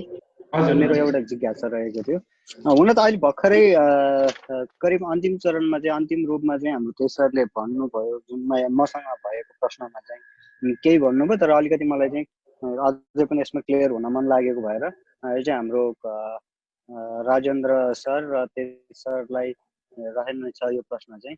दूतावासको मौखिक दबावमा र हामी कोही कसैले हामीहरू वरिपरि पनि भनिराख्ने बेलामा 15 देखि 20 हजार जना चाहिँ विभिन्न कारणले अवैध रूपमा कार्यरत छन् भन्ने बुझिन्छ। अहिले यो महामारीको अवस्थामा पनि सबैभन्दा बढी अप्ठ्यारोमा परेको भनेको उहाँहरू नै देखिन्छ र केही महिना अगाडि सुरु भएको आम माफीको फारम भर्ने कामहरू पनि रोकिएको छ यतिखेर चाहिँ। अनि जो जति अवैध रूपमा हुनुहुन्छ उहाँहरू यथासम्भव छिटो नेपाल फिर्ता हुनुपर्ने देखिन्छ। यस प्रकारको समस्याको समाधान नितान्त कूटनीतिक हुने भएकोले कूटनीतिक तवरमा चाहिँ के कस्तो पहल हुँदैछ, हजुरहरूसँग के कस्तो जानकारी छ, दूतावासले यस विषयमा के गर्दैछ र एनआरएनएले यो चिजलाई चाहिँ अगाडि बढाउन कूटनीतिक तवरमा चाहिँ यसलाई सल्टाउनको लागि दूतावास अथवा नेपाल सरकारलाई चाहिँ कस्तो खालको दबाब दिँदै हुनुहुन्छ तपाईँहरूले? अनि हुन त रिसेन्टली भनौँ न 2-4 महिना अगाडि मात्रै पनि वैदेशिक रोजगार विभाग, श्रम विभागको उच्च तहको व्यक्तित्वहरू पनि यहाँ आउनु भएकै हो। उहाँहरूले चाहिँ ज्ञापन पत्र पनि बुझाइएकै हो, र पनि त्यसको कुनै कार्यान्वयन हुने सम्भावना कतिको देख्नुहुन्छ र यो चाहिँ कहिलेसम्ममा सल्टिएला भन्ने तपाईँहरूको अन्दाज अनुमान छ र यसले सल्टाउनले एनआरएनए साउदी अरबको चाहिँ कस्तो भूमिका रहनेछ? हुन्छ सर, म राजेश सरबाट लिएँ है सर। धन्यवाद सर प्रश्नको लागि। यो दूतावासकै नयाँ अहिले जानकारी अनुसार 15,000 को हाराहारीमा चाहिँ यस्तो मान्छेहरू हुनुहुन्छ भन्ने जानकारी छ र अन्य देशहरूमा चाहिँ कुवेत सरकारले पनि आम माफी दिएको अवस्था छ, दुबई सरकारले पनि आम माफी दिएको अवस्था छ, ओमान सरकारले पनि दिएको अवस्था छ र कतारमा पनि त्यही प्रक्रियामा छ अवस्था छ। उहाँ रहनेहरूलाई कसैलाई पनि समस्या भएन। मेन समस्या भनेको हामी सबभन्दा धेरै नेपाली श्रमिक रहेको ठाउँ साउदी, यहाँ नै मेन समस्या रहेको देखिन्छ। किन भन्दा अहिले जुन जाँदै हुनुहुन्छ, अहिले जाने भने पनि जो डिपोर्टेसन सेन्टरमा रहनु भएको छ, दीर्घ रोगीहरू हुनुहुन्छ, अस्पतालमा हुनुहुन्छ र जो नर्मल प्रक्रिया विगत 2-3 महिनादेखि चाहिँ नेपाल फर्किने पर्खाइमा बस्नु भएको छ, उहाँहरू नै जाँदै हुनुहुन्छ अहिले जाने प्रक्रियामा। तर हाम्रो समस्या भनेको जहाँको त्यहीँ रहेको छ। हिजो विभागका हाम्रो अध्यक्ष आदरणीय डाक्टर बद्री किसिलको नेतृत्वमा हिजो एउटा बैठक भएको थियो, आइसिसी बैठक। त्यसमा पनि हामीले साउदीबाट आदरणीय अध्यक्ष तेज थापाज्यू, रमेश भण्डारीज्यू र म स्वयं उपस्थित थियौँ। हामीले जोरदार रूपमा के माग उठाएका छौँ भन्दा हाम्रो समस्या भनेको जुन अनडकुमेन्टेड थियो हामीले नि हो। अब यो अहिलेको प्रक्रियामा उहाँहरू जान्न पाउँदाखेरिमा समस्या भनेको जहाँको त्यहीँ रह्यो। संस्थाले अब कति दिनसम्म हामीले चाहिँ यसरी सहयोग सामग्री बाँडेर उहाँहरूलाई सेवा गर्ने होइन। पहिला जस्तो नर्मल प्रक्रिया नभएको अवस्थामा उहाँहरूले काम पाउने पनि साउदीमा छ। त्यसैले यहाँ साउदी दूतावाससँग पनि समन्वय भएको थियो।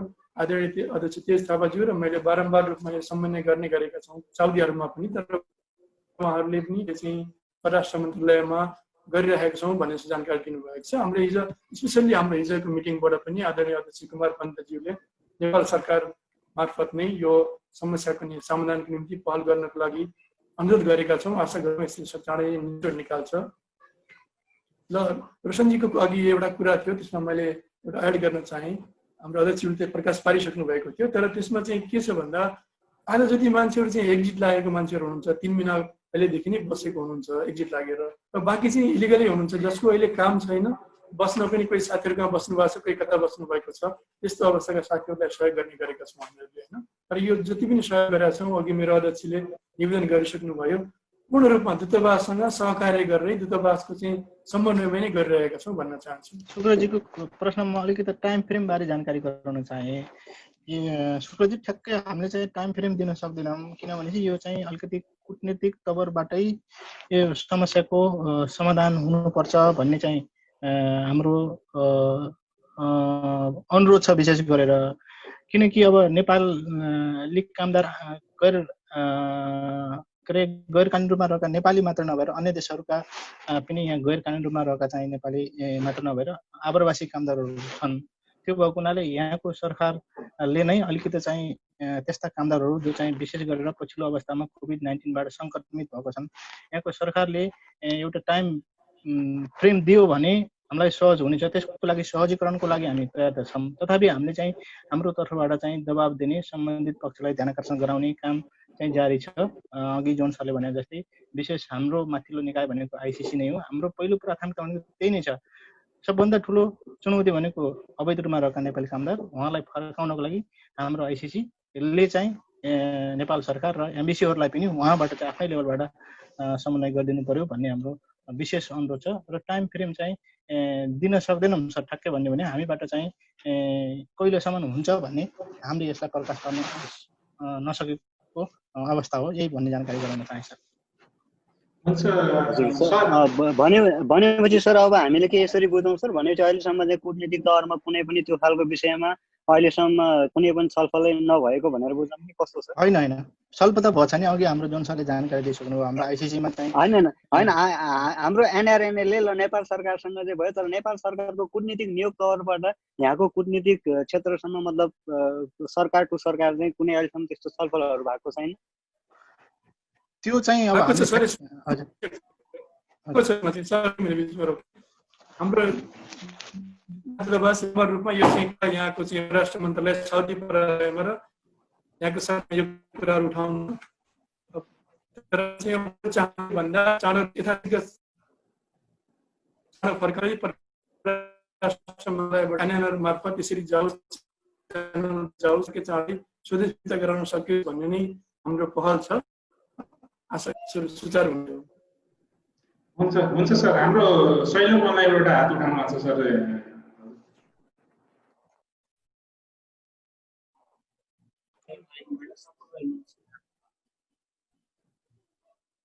मेरो विशेष प्रश्न चाहिँ हाम्रो तेज सरलाई र जोन दाइले छ। तेज सरलाई चाहिँ अब यो एनआरएन साउदी एनआरएनले कहिलेसम्म राहतहरू वितरण गरिरहने सहयोग गरिरहने त होइन? जस्तो हामी उहाँले नै भन्नुभयो अवैधानिक साथीहरू हुनुहुन्छ, अनि भिसा सकिएको साथीहरू हुनुहुन्छ होइन।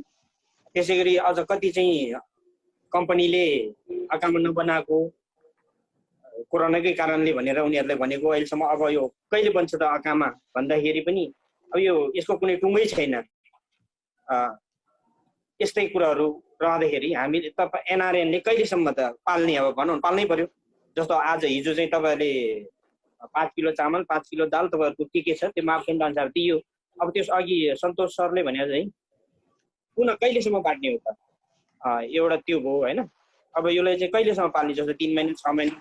कति कम्पनीले के भनेछ भने अब कोरोना सकोस् त्यसपछि पनि तिमीहरूलाई नेपाल पठाउन 3 महिना लाग्छ, अकामा बन्नु पर्यो, साउदी सरकारले एक्जिट हान्नु पर्यो इत्यादि कुराहरू गर्छन् भनेर चाहिँ कतिले गुनासोहरू पोखाएको छन् होइन। यो गुनासो त तपाईँहरूसम्म गयो पनि होला नगए पनि होला होइन। यद्यपि मैले स्पष्ट हुन चाहिँ चाहेँ के सरलाई। अनि हाम्रो जोन दाइसँग चाहिँ अब हामीले हिजो यो हो क्या अरे नेपाल सरकारले पुनः चाहिँ भाडा दर घटाएर ल्याएको छ। साउदीको दमामबाट 430 यस्तै के 600 रियाल $600 यस्तै के घटाएको छ। अब हामी साउदीमा छौँ अन्य देशमा छौँ यसरी नै प्रेस मिटहरू प्रेस वक्तव्य जारी गरिरहँदा अब के नेपाल सरकारले फेरि घटाउला वा त्यतिकै लैजाला कि यसमा यदि घटाएन भने एनआरएनले के गर्छ त? समग्रमा त एनआरएनले है त फेरि साउदी एनआरएनले होइन एनआरएनले होल एनआरएनले के गर्छ? जस्तो अब नेपालतिर भए त अब सरकारले खालि त्यो अनुरोध मात्रै गरेर त भएन। यो नेपाल सरकारले यतिखेर भनेको अनुरोध सुन्ने स्थितिमै छैन। प्रधानमन्त्रीको वक्तव्यहरू हेर्न सक्नुहुन्छ त्यो स्थितिले पनि सुन्दैन। जस्तो अब उनीहरूले बोलेपछि बोले सक्यो। अघि एउटा फेसबुकतिर एउटा ग्रुप क्रेडिट गरेछ इनफ। अब हामी चाहिँ त्यसबाट हट्दैनौँ। यदि त्यसो भयो भने एनआरएनले के गर्न सक्छ त तपाईँको जानकारीमा है? त्यो पनि एउटा जिज्ञासै भनौँ न, प्रश्नै त होइन जिज्ञासा। धन्यवाद। हस्, पहिला हाम्रो तेज थापा सर अनि त्यसपछि राजनीति सर। धन्यवाद सैलुङ अनलाइनका अन्तर्राष्ट्रिय व्यवस्थापक नमराज तामाङज्यू, प्रश्न लागि धेरै धेरै धन्यवाद। साँच्चै एउटा गहकिलो प्रश्न सोध्नुभयो। यो हाम्रो लागि पनि चुनौतीपूर्ण नै छ सर। किनभनेपछि एक विश्वबाट कहिले चाहिँ यो कोभिड-19 समाप्त हुन्छ होइन, यो तपाईँ हाम्रो चाहिँ नियन्त्रणभन्दा बाहिर नै छ।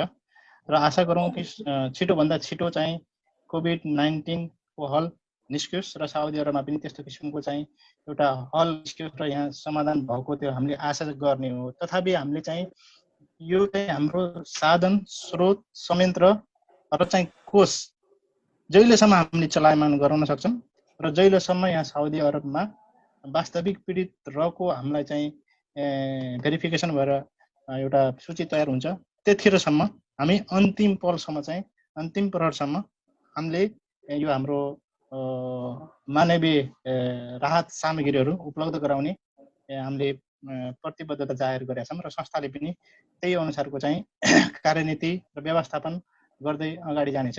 तथापि अब नेपाल फर्कने चाहिँ सिलसिला सुरु हुँदैछ, स्केड्युलहरू तयार भएको छ र चाहिँ आशा गरौँ वास्तविक ती पीडितहरू जो चाहिँ खाना र अर्को चुनौती भनेको बस्नको लागि पनि छ त्यस्ता नेपालीहरू अब नेपाल फर्किँदै गर्दाखेरि उहाँहरूले प्राथमिकता पाउनुहुनेछ र तिनीहरूलाई चाहिँ जो चाहिँ खाना बस्नको लागि साँच्चै समस्या परेको छ उहाँहरू नै पहिलो फर्किनुहुनेछ ताकि चाहिँ हामीले अथवा ती पीडितहरूले यो विभिन्न संस्थाहरू र चाहिँ दाताहरूको आशा भरोसा गरेर बस्न नपरोस् भन्ने हाम्रो अपेक्षा छ।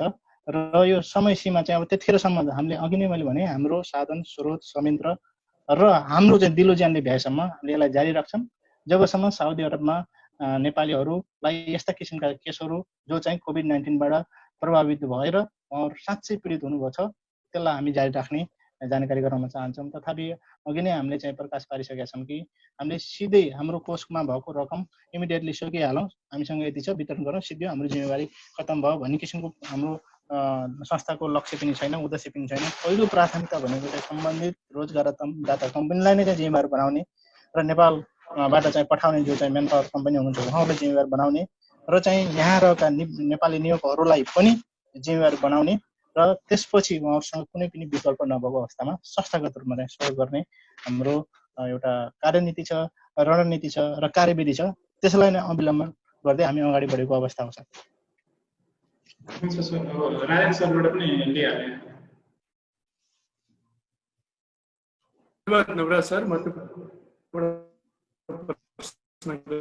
यो पर्दा साउदीको त्यो अकमाको कुरा एउटा जोड्न पनि चाहेँ मैले। यहाँ कतिपय साथीहरू कस्तो अवस्थामा हुनुहुन्छ भन्दा जो कम्पनीमा काम पनि गरिराख्नु भएको छ उहाँहरूको अकमा नबनेको अवस्था छ, सिलेरीहरू उहाँले पाइरहेको अवस्था पनि छ, त्यस्तो खालको हुनुहुन्छ। सबै जोड हुनुहुन्छ इलिगल त्यो कसरी अकाउन्ट नम्बर इलिगली हुनुभयो तर कम्पनीमा चाहिँ काम गरिरहेको अवस्था पनि छैन। यो दूतावास प्राप्त जानकारी यो मैले जानेको हजुरहरूलाई। र एनआरएनले कसरी किन हाम्रो साधारण स्वरूपले भएसम्म सहयोग हिजो पनि गर्दै आएको छ र आज पनि गर्छ र भोलि पनि गर्नेछ। टिकटको सवालमा समग्र रूपमा एनआरएल नै टिकट काटेर लान सक्ने अवस्था अहिलेको उसमा छैन, सक्दैन पनि संस्थाले यत्रो टिकट काटेर लानको लागि। तर पछि अवस्थामा यस्तो अवस्था आयो भने पनि आइसिसीबाट केही सहयोग गर्ने चाहिँ यस्तो कुरा उठाउन सकिन्छ। मिडल इस्टको लागि खास गरेर जो जानै नसक्ने अवस्थामा हुनुहुन्छ त्यस्ताहरूको जस्तै दीर्घ रोगीहरू बिरामीहरूको लागि चाहिँ केही हदसम्म सीमित सङ्ख्यामा चाहिँ त्यो गर्न सकिन्छ होला। तर समग्र रूपमा सबैले टिकट काटेरै नेपाल एनआरएलले पठाउन सक्छ भनेर सोच्नु हुँदैन, त्यो गर्न पनि सकिँदैन। र अर्को कुरा यहाँ के जोड्न चाहे भन्दा हिजो जुन टिकट नेपाल सरकारले नै दबाबाट 10% कम गरेको थियो र हिजो नै मैले अघि नै निवेदन गरेँ मेरो कुरामा हाम्रो हाम्रो उपाध्यक्ष बद्रिकेशजीसँग र साँझ चाहिँ मन्त्री स्तरीय भेटघाट हो। जुन आजका जुन फ्लाइट मिडिलका जुन फ्लाइटहरू आज हुने भनेका या सोमबार हुने भनेका या अरू दुवैतिरका पनि जुन क्यान्सल भएका छन्, क्यान्सल हुनुको मुख्य कारण भनेको एनआरएल नै हो। एनआरएलले त्यहाँ जोरदार रूपमा के आवाज उठाएको छ भन्दा यो टिकट फेयर धेरै डबल भन्दा पनि महँगो भयो, तिरेर आउन सक्दैनन्, यो चाहिँ कम हुनुपर्छ भनेर चाहिँ हिजो जुन हाम्रो मिटिङबाट नै प्रधानमन्त्रीज्यू त्यसपछि परराष्ट्र मन्त्रालयका चाहिँ मन्त्रीज्यू लगायतका मिटिङ थियो। त्यो मिटिङबाट नै हिजो नेपाल सरकारबाट नै देशमा रहेका अति प्रमुख रहेका नियोगहरूमा चाहिँ आधिकारिक रूपमा एक दुई दिनमै सायद पत्र यो टिकट खरी यस्तो भनेर चाहिँ नेपालबाट पत्र आउँदैछ भन्ने जानकारी पनि यहाँलाई गराउन चाहेँ।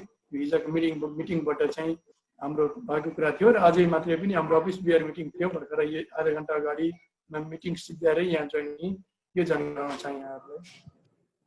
हुन्छ राज सर, मैले अलिकति एउटा सानो सन्दर्भ पनि जोडेँ। जस्तो अन्तर्राष्ट्रिय यो लेबर जुन अर्गनाइजेसनहरू पनि छ नि, के अन्त्यमा यस्तो हामीले उहाँहरूलाई पनि गुहार्नु पर्ने अवस्था आउँदाखेरि हामीले के यसबारे पनि सोच्नु पर्ने हुन्छ कि यसबारे पनि बताइन्छ? यसबारेमा यस्तो छ सर, अब आधिकारिक धारणा त्यस्तो चाहिँ संस्थाबाट आइसकेको छैन, तर हाम्रा संस्थाका अग्रजहरू आदरणीय अध्यक्षज्यू, हाम्रा महासचिवज्यू, उपाध्यक्षज्यूहरू यसमा लागिराख्नु भएको छ सर। यो कम्प्लिट रूपमा चाहिँ एग्रिमेन्ट नभइसकेको अवस्थामा यसमा म बोल्न चाहिनँ, तर हामी त्यसमा पनि कोसिस संस्थागत रूपमा चाहिँ इन्टरनेसनल उसमा चाहिँ त्यो पहल गर्दैछौँ सर। आधिकारिक रूपमा जानकारी प्राप्त नभएको कारणले त्यसबारेमा केही बोल्न छैन। यसमा चाहिँ अब आइएलओबाट पनि केही सहयोग हुने किसिमको चाहिँ छलफल चाहिँ चलिरहेको छ होइन। त्यो भयो भने निश्चय नै हाम्रो चाहिँ आइसिसी लेभलबाट प्रकाश पार्नुहुनेछ, आइसिसीबाट चाहिँ भनौँ न सम्प्रेषण हुनेछ सूचना भन्ने जानकारी पनि जान्नु चाहे। हस् धन्यवाद सर। हाम्रो बागेश्वरी टिभीबाट एउटा आएको छ, अकामा नभएकाहरू, कुनै केस लागेकाहरू, भागेर काम गरिरहेकाहरू, अहिले काम नपाएर विभिन्न सङ्घ संस्थाहरूको सहयोगमा खाना खुवाएर बसेकाहरूको सन्दर्भमा के छ? मैले यसै बारेमा हाम्रो मोरङ सुनसरी समाजका अध्यक्षज्यूसँग भेटिरहेको छ। एम सर,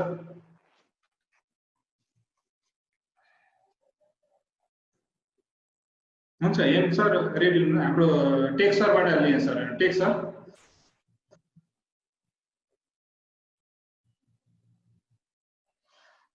अडियो मिलेन सर, अडियो सुन्या छैन सर। हाम्रो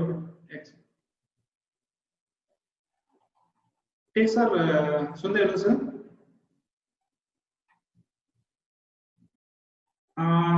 आवाज आएन सर तपाईँको।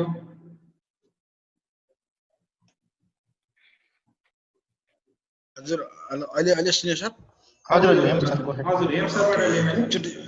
ओके, मलाई एक्चुअली प्रश्न फेरि गरिदिनुहोस् त। अकामा नभएकाहरू, कुनै केस लागेकाहरू, भागेर काम गरिरहेकाहरू, अहिले काम नपाएर विभिन्न सङ्घ संस्थाको सहयोगमा खाना खाएर बसेकाहरूको सन्दर्भमा के छ भनेर उहाँले सोध्नु न्युजबाट छ। धन्यवाद बागेश्वर न्युजले जुन यो अकामा नभएकाहरू, भागेर बसेकाहरूलाई अहिले जति पनि समस्या छन् वास्तविक समस्या यिनीहरूकै छ। जति हामीले अहिलेसम्म राहत वितरण गर्यौँ वास्तविकमा यस्तै पीडितहरूलाई हामीले धेरै राहत वितरण गरिएको छ र यस्ता पीडितहरूलाई चाहिँ पहिलो प्राथमिकता राखेर नेपाल पठाउन सकिने जुन नेपालले जुन यो अलि सकिने जस्तो देखिएको छैन। अब अकामा नभएकोहरू नेपाल जाने सक्ने कुनै एउटा अहिलेसम्म त्यस्तो प्रावधान पनि रहेको छैन। त्यसलाई त्यसैको लागि हामीले के गर्न सकिन्छ, सम्बन्धित निकायसँग यसको लागि हामीले कस्तो माग गर्न सकिन्छ, यस्ता व्यक्तिहरूलाई यस्ता पीडितहरूलाई कसरी नेपाल यथाशीघ्र पठाउन सकिन्छ, यो विषयमा छलफल नै गर्नुपर्ने हुन्छ र सम्बन्धित निकायमा यसको माग जोडतर्फ राख्नुपर्ने छ। त्यसैको लागि पनि यो प्रेस विज्ञप्ति पनि आजको प्रेस विज्ञप्तिले केही समेट्छ भन्ने लागेको छ।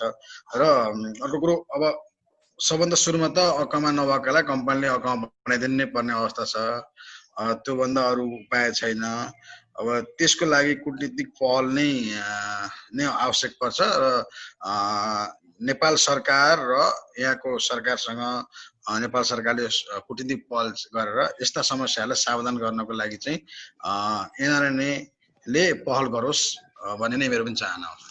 हस्, धन्यवाद सर। हाम्रो पिटी अनलाइनबाट ठिकै छ, हाम्रो रोशन सर भनेको छ। रोशन सर, हामी धेरै विषयमा छलफल गर्दै थियौँ र यो छलफलकै क्रममा हामी आजको मूलतः यो प्रेस मिट हामीले नेपाल सरकारले तोकेको भाडा घटाउनुपर्छ भन्नेमा हो। साउदी अरबबाट पनि हिजो पहिला तोकेको भाडाभन्दा 10% घटेर $200 समथिङ भएको छ र एनआरएनए को आजको माग भनेको $300 हो। $300 चाहिँ कतिको वैज्ञानिक हो? तपाईँको $300 भन्दै गर्दा साउदी रियाल 1125 रियाल हुन्छ। 1125 तिरेर पैसा तिरेर टिकट काटेर जाने नेपालीहरूको जमात तपाईँहरूले कतिको भेट्नु भएको छ? 1125 नै तिरेर जान सक्ने तपाईहरूले उद्धार गर्नुभएको माझ कोही हुनुहुन्छ, या तपाईहरूले गर्नुभएको माग पनि जायज छ या जायज छैन? कसरी प्रस्ताउनुहुन्छ? तेज सर र जोन सर लगायत अरू पनि मोरङ सुनसरी समाज र हातेमालो समाजका दुईजना सरहरूले पनि यसको उत्तर दिन सक्नुहुन्छ। धन्यवाद सर। प्रश्नको लागि धन्यवाद रोशन सर। हाम्रो पहिलो प्राथमिकता भनेको शुल्कको दर घटाउनु पर्यो होइन। हाम्रो पहिलो प्राथमिकता भएको भनेको चाहिँ वैदेशिक रोजगार विभागमा छुटेर रहेको 6 अर्ब बराबरको रकमलाई यो परिवेशमा सदुपयोग गर्नु पर्यो नेपाल सरकारले। साँच्चै भन्ने हो भने मिडल इस्टमा रहेका नेपालीहरूको मिनिमम स्यालेरी भनेको 8 देखि 1000, धेरै भनेको 1500, जो पनि अनस्किल कामदारहरू हुनुहुन्छ, जसलाई चाहिँ 2-3 महिनादेखि तलब सेवा सुविधा दिए छैन कम्पनीले। संस्थाहरूलाई गुहारेर दाल भात तरकारी खान सक्ने अवस्था पनि नरहेको स्थितिमा यो रकम चाहिँ 1125 रियाल पनि महँगो भयो सर। हाम्रो पहिलो प्राथमिकता भनेको त्यो रकमलाई 6 अर्ब बराबरको रकमलाई कति बेला सदुपयोग गर्ने? नेपाल सरकारले विशेष गरेर मध्यपूर्व र विशेष साउदी अरबमा, जहाँ चाहिँ 3 देखि 3.5 लाखको हारेर मलेसियालाई पनि मैले जोड्न चाहेँ, मलेसियामा ठुलो सङ्ख्यामा नेपालीहरू हुनुहुन्छ, उहाँहरूलाई निशुल्क हवाई च्यार्टर गरेर नेपाल उद्धार गर्नु पर्यो। त्यसमा पनि पहिलो प्राथमिकता गैर कानुनी रूपमा रहेका कामदारहरू, अझ हाम्रो प्राथमिकता भनेको त्यो हो। किनकि सबभन्दा ठुलो चुनौती भनेको उहाँ नै हो। र चाहिँ यदि सम्भव हुन्न भने पनि जसरी चाहिँ अब हामीले चाहिँ डबल त्रिबल चौल भाडा चाहिँ डबल बढाएर चाहिँ नेपाल सरकारले एउटा चाहिँ शुल्क नै प्रकाशित गर्यो। एभरेजमा हेर्नुहुन्छ भने सबभन्दा धेरै चाहिँ साउदी अरबमा चाहिँ 95-90 हजार बराबरको चाहिँ शुल्क तिर्ने, त्यो पनि कोभिड-19 परीक्षण पनि आफै गर्नुपर्ने, क्वारेन्टाइनको व्यवस्था पनि आफै, शुल्क पनि आफै बेहोर्नुपर्ने, जो चाहिँ नेपाल सरकारले अलिकति यहाँ रहेका नेपाली कामदारहरूप्रति न्याय सङ्गत गर्दैन। त्यसको लागि नै आजको प्रेस विज्ञप्ति हो। र चाहिँ हाम्रो पहिलो प्राथमिकता भनेको यहाँ रहेका नेपाली कामदारहरूलाई हामीले समस्या मात्र सिर्जना गरेका छैन, हामीले सोलुसन र सुझाव पनि दिएछौँ। त्यो वैदेशिक रोजगार प्रबन्धन विभागमा थुप्रिरहेको रकम के का लागि होइन? त्यस्तै अब अरू विभिन्न सङ्घ संस्थाहरू छन्, आइएलओ लगायत अरू सङ्घ संस्थाहरूले पनि यस्तै बेला मानव उद्धारको लागि चाहिँ गठन भएका चाहिँ सङ्घ संस्थाहरू छन्, कति बेला प्रयोगमा ल्याउने त्यो रकम? र पहिलो प्राथमिकता भनेको हाम्रो यही नै छ कि निशुल्क ती कामदारहरू वास्तविक पीडित जो छन् तिनीहरूलाई चाहिँ निशुल्क रूपमा नेपाल उद्धार गरिदिनु पर्यो भन्ने हाम्रो प्राथमिकता पनि रहेको छ, विशेष अनुरोध पनि रहेको छ। र सम्बन्धित निकायहरूलाई चाहिँ हाम्रो यो प्रेस रिलिज मार्फत विशेष अनुरोध यही नै हो र चाहिँ शुल्क जहाँसम्म लाग्छ सबै नेपालीहरू यो चाहिँ भनौँ न यो 1125 रुपियाँ तिर्न नसक्ने अवस्थामा पनि नहुन पनि सक्नुहुन्छ। जस्तै रोजगारदाता कम्पनीले यदि टर्मिनेट गरेको अवस्था हो भने होइन, सम्झौता पत्र रद्द गरेको हो भने रोजगारदाता कम्पनीले पठाउनु पर्यो नि त। जस्तै नेपालबाट आएको चाहिँ दुई सालको सम्झौतामा आउनुभएको 2 साल उहाँ कटिसक्नुभएको छ, तर रोजगारदाता कम्पनीले उहाँको के अरे सम्झौता नवीकरण नगरिदियो भनेपछि त रोजगारदाता कम्पनीले टिकट काट्नुपर्छ। रोजगारदाता कम्पनीले टिकट काट्दाखेरि यो 1125 भनेको सायद यो चाहिँ साबिकको टिकट दर होला, त्यसको लागि रोजगारदाता कम्पनी पनि सहमत हुन्छ होला। र त्यस्ता क्याटेगोरी छुट्याएर जो चाहिँ कम्पनीमा काम गर्ने नेपाली कामदार हुनुहुन्छ, जो नेपाल फर्कन चाहनुहुन्छ र रोजगारदाता कम्पनीले यदि काट्दियो भने फेरि हामीले यो पनि भन्दैनौँ कि रोजगारदाता कम्पनीले टिकट दिन्छ तर चाहिँ तिनलाई पनि निःशुल्क पठा भनेर हाम्रो जोर जबरजस्ती चाहिँ होइन। पहिलो प्राथमिकता निःशुल्क पठाउने नै हो। दोस्रो प्राथमिकतामा चाहिँ यदि रोजगारदाता कम्पनीले श्रम सम्झौता अथवा चाहिँ करार अवधि रद्द गरेको भने यहाँको लेबर लले पनि त्यही भन्छ, साउदीको लेबर लले पनि होइन, लेबर लको मापदण्ड पुरा गरेको छैन भने कम्पनीलाई पनि रोजगारदाता कम्पनीलाई नै यहाँको चाहिँ नेपाली दूतावास र महामारी दूतावासले जिम्मेवारी बनाओस् र चाहिँ दिन सक्ने अवस्थामा फेरि त्यही सरदरको रेटमा पठाओस् भन्ने हाम्रो चाहना पनि हो। र तेस्रो विकल्प भनेको चाहिँ यदि रोजगारदाता कम्पनीले पनि दिन आनाकानी गर्यो कामदार आफैले नै चाहिँ सम्झौता तोडेको अवस्था हो भनेपछि यो 1125 मध्ये पनि यो चाहिँ हवाई टिकटको शुल्क भयो, यसमध्ये पनि 50% नेपाली सरकारले बेहोर्दियोस्। 50% कामदारले सायद जोर जमर गर्न सक्नुहुन्छ, नेपालबाट भए पनि टिकट लिएर जान सक्नुहुन्छ कि भन्ने हाम्रो चाहना पनि हो सर। यसरी मैले तपाईँको प्रश्नलाई सम्बोधन गर्न चाहे। Thank you so much. धन्यवाद रोशन सर, यो अहिलेको एकदम महत्त्वपूर्ण प्रश्नको लागि। यहाँलाई के एउटा जोड्न चाहे भन्दाखेरिमा हाम्रो अघि नै अध्यक्षजीले निवेदन गर्नुभयो, हाम्रो पहिलो माग भनेको नेपाल सरकारले सबै यहाँ रहेका जुन पीडामा रहेका दाजुभाइ दिदीबहिनीहरूलाई फ्रीमै नेपाल लैजाओस् भन्ने चाहिँ हाम्रो पहिलो माग हो। पहिलो माग त्यो थियो। दोस्रो माग मैले यहाँ कसरी निवेदन गर्न चाहेँ भन्दा हजुर आफै मिडियाकर्मी हुनुहुन्छ, हजुरले पनि यहाँ रहेको वस्तुस्थिति बुझ्नुभएको होला। अहिले नेपाल जाने भनेको अब अहिले 80% नै लगभग भनौँ जुन दूतावासले दिएको लिस्ट अनुसार 80% मान्छेहरू कम्पनीबाट एक्जिट लगाएर गइरहेको अवस्था छ। त्यस्तो अवस्थामा कमसेकम 11 यो चार्टर फ्लाइट हो, हामीले कमर्सियल फ्लाइटका अरू कम्पनीहरूसँग पनि कोटेसन हिजो लिएका थियौँ, मध्यपूर्वमै सबै अरू एयरलाइन्सहरूसँग पनि लिएर बुझेर चाहिँ यो रेट कायम गरेको। यो $300 चाहिँ नेपाल एयरलाइन्स साउदी आउँदा पनि नेपाल एयरलाइन्सलाई घाटा हुँदैन, प्रफिटमै रहन्छ भनेर यो राखेको हो। र रोजगारदाता कम्पनी जो छ त्यसले जस्तै पहिला 700-800 टिकट काट्थ्यो भने 2-400 धेरै हुँदा रोजगारदाता कम्पनीले पनि टिकट काटेर दिन सक्छ जस्तो रिजनेबल रेट राखेको हो। यही नै फिक्स हो, यही नै हुनुपर्छ हाम्रो माग होइन। हाम्रो चाहना त अझै योभन्दा पनि कम होस्, 600-700 रियालमा पनि होस् भन्ने हाम्रो चाहना पनि हो। तर यतिसम्म चाहिँ अरूले लान सक्छन् भने हाम्रो नेपालको एयरलाइन्सले फ्रीमा लानुपर्ने एयरलाइन्सले तेल हालेर चाहिँ आफ्नो नेपाललाई उद्धार गर्नुपर्ने भएको देशको एयरलाइन्सले यतिमा लानुपर्छ भन्ने मात्रै माग हो। यो यति मात्रै भन्न चाहन्छु। हस् रायन सर, अरू हाम्रो के अरे पिटी एयरलाइनले अघि हात उठाउनुहुन्थ्यो। नमस्कार सबैजना। सबै कुराहरू त लगभग गरिसके पनि होइन, मेरो चाहिँ अन्तिम एउटा प्रश्न चाहिँ विशेष गरी यो प्रश्न दूतावासतिरको प्रश्न थियो, तैपनि एनआरएन सँग नै मैले यो प्रश्न गर्न चाहे। विशेष गरी कि अहिलेको अवस्थामा धेरैभन्दा धेरै पीडितहरू नेपाल फर्किँदै हुनुहुन्छ, त्यो नाम लिस्ट अनुसार नै यहाँको दूतावासले नेपाल फर्काउँदै हुनुहुन्छ होइन। त्यो अनुसार पीडितहरूलाई अहिले जुन खाना बस्नको अवस्था पनि एकदम गाह्रो अवस्थामा तपाईँहरूले राहत प्रदान गरेर उहाँहरू खाने व्यवस्था गर्दै हुनुहुन्छ।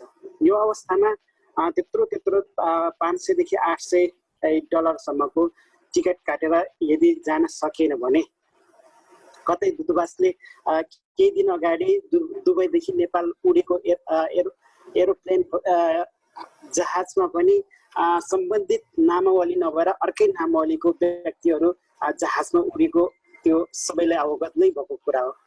कतै साउदी अरबमा पनि टिकट काट्न नसकेर यस्तो अर्कै व्यक्ति पठाएको भन्ने एउटा न्युमा त्यस्तो जुन नामावलीको व्यक्ति उठ्नु पर्ने थियो त्यो व्यक्ति उठ्न नसक्ने अवस्था त हुँदैन। यो सम्बन्धी तपाईँहरूको के छ धारणा? सर मैले राजेन्द्र सरबाटै लिएँ सर यस बारेमा, किनभने उहाँले आइसिसी लेभलमा उहाँले कुरो गर्न राख्न सक्नुहुन्छ र दूतावासमा पनि उहाँको। धन्यवाद दिदी यहाँको महत्त्वपूर्ण प्रश्नको लागि। यहाँलाई मैले के निवेदन गर्न चाहे भन्दा दुबईबाट जुन फ्लाइटको यहाँले कुरा गर्नुभयो, दुबईमा चाहिँ हाम्रो 60 जना जति दिदीबहिनीहरू गर्भवती हुनुहुन्छ जो नेपाल जानको पर्खाइमा हुनुहुन्थ्यो। दूतावासको र एनआरएनको लिस्टमा उहाँहरू नै हुनुहुन्थ्यो। त्यहाँ अब त्यस्तै त्यहाँ के कारणवश जहाँ ट्राभल एजेन्सीहरूले जो टिकट काट्नु भएको थियो दुईटा कम्पनीको चाहिँ दाजुभाइहरू लिएर जानुभयो, उहाँहरू पनि पीडित नै हुनुहुन्थ्यो। तर जुन पीडित जानुपर्ने थियो त्यो जान त्यहाँ सक्नु भएन। त्यो आफैमा दुःखद घटना हो त्यो। त्यसैलाई मध्यनजर गर्दै हाम्रो पनि चाहना, हाम्रो पनि दूतावाससँग समन्वय गरेर हामीले के गरिरहेका छौँ, अन्य दूतावासहरूसँग पनि वास्तविक पीडित जो हुनुहुन्छ उहाँहरू नै पहिला जानुपर्ने हुन्छ होइन, उहाँ नै जान पाउनुपर्छ भनेर नै माग उठाइरहेका छौँ। यहाँलाई मैले अघि नै एउटा चाहिँ पहिले नै कुरा गरिसकेँ। यहाँलाई मैले के जोड्न चाहेँ भन्दा अहिले जति पनि जाँदै हुनुहुन्छ प्राय गरेर जाने अहिले अवस्था भनेको कम्पनीले एक्जिट दिएको मान्छेहरू मात्रै जाँदै हुनुहुन्छ। यहाँलाई पनि आफै एउटा मिडियामा हुनुहुन्छ, लोकप्रिय मिडियामा हुनुहुन्छ, आफै जानकार हुन्छ यो विषयमा। रोजगारदाता कम्पनी टिकट दिएर पठाउने अवस्थामा हुन्छ। म आफै पनि डेली यहाँ साथीहरूसँग जो पीडित हुनुहुन्छ, जो रुममा बसेको हुनुहुन्छ, कम्युनिकेसन भइरहेको हुन्छु, मैले कुरा पनि उहाँहरूसँग गरिरहेको हुन्छु। दूतावाससँग पनि आदरणीय अध्यक्ष तेज थापाज्यू मार्फत हामीले समस्याहरू पुर्याउने कोसिस गरिरहेका हुन्छौँ, पुर्याइरहेका छौँ। दूतावाससँग समन्वय हामीले गरिरहेका छौँ होइन। त्यस कारणले जति पनि यो जस्तै लिस्ट प्रायोरिटी अनुसार जुन दूतावासले लिस्ट अब छिट्टै सार्वजनिक गर्ला त्यो लिस्टमै रहेका मान्छेहरू नै नेपाल जान पाउनुपर्छ भन्ने हाम्रो धारणा पनि हो, हाम्रो त्यो माग पनि हो। त्यसमा हाम्रो समर्थन पनि रहन्छ र हामीले के सहयोग गर्नुपर्छ त्यसमा हामी सहयोग पनि गरेर त्यो वास्तविक पीडित जो हुनुहुन्छ उहाँहरू नै नेपाल जान पाउनुपर्छ भन्ने हाम्रो माग पनि हो। जस्तो कि सर यो यदि नामावली अनुसार त्यो व्यक्तिले यति धेरै महँगो टिकट काटेर जान सकेन भने त्यसको विकल्प के छ तपाईँहरूदेखि? त्यस्तो के सर, हाम्रो पहिलो माग भनेको त यहाँले अघि नै हाम्रो अध्यक्षले निवेदन गर्नुभयो, हाम्रो पहिलो माग भनेको त निःशुल्क नेपाल लैजाओस् नेपाल सरकारले भन्ने माग नै हो। यदि कदम कदापि त्यो हुन सकेन भने पनि रिजनेबल रेट जुन अरू एयरलाइन्सहरूले जुन नेपाल लैराख्न सक्छन् त्यो पैसामा चाहिँ नेपाल जान पाउनु पर्यो भन्ने चाहिँ हो। यहाँले गरेको कुरामा मैले एउटा कुरा के जोड्न चाहेँ भन्दा यहाँ हाम्रो समस्या भनेको जहाँको त्यहीँ छ। जो इलिगल दाजुभाइहरू नेपाल जान नपाएपछि समस्या त हाम्रो जहाँको त्यहीँ छ नि। अहिले जाने भनेको त जो कम्पनीले एक्जिट पठाएको छ उहाँहरू नै जानुहुन्छ कि जो इलिगल जसलाई हजुरहरूले पनि सहयोग गरिरहनु भएको छ, जस्तै अरू सङ्घ संस्थाले पनि सहयोग गर्नुभएको छ। जुन सहयोग गरेका दाजुभाइ दिदीबहिनीहरू त्यहीँ हुनुहुन्छ नि त। त्यो समस्या त त्यो साल्टै भएन।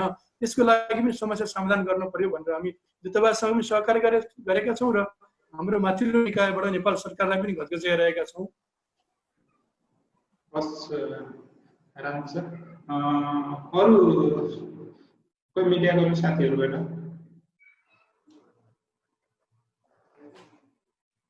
सागर अधिकारीज्यू पनि जोडिनु भएको छ। सागरजीको केही छ के पूछ्न? सागर अधिकारी सर हाम्रो बागेश्वरीबाट।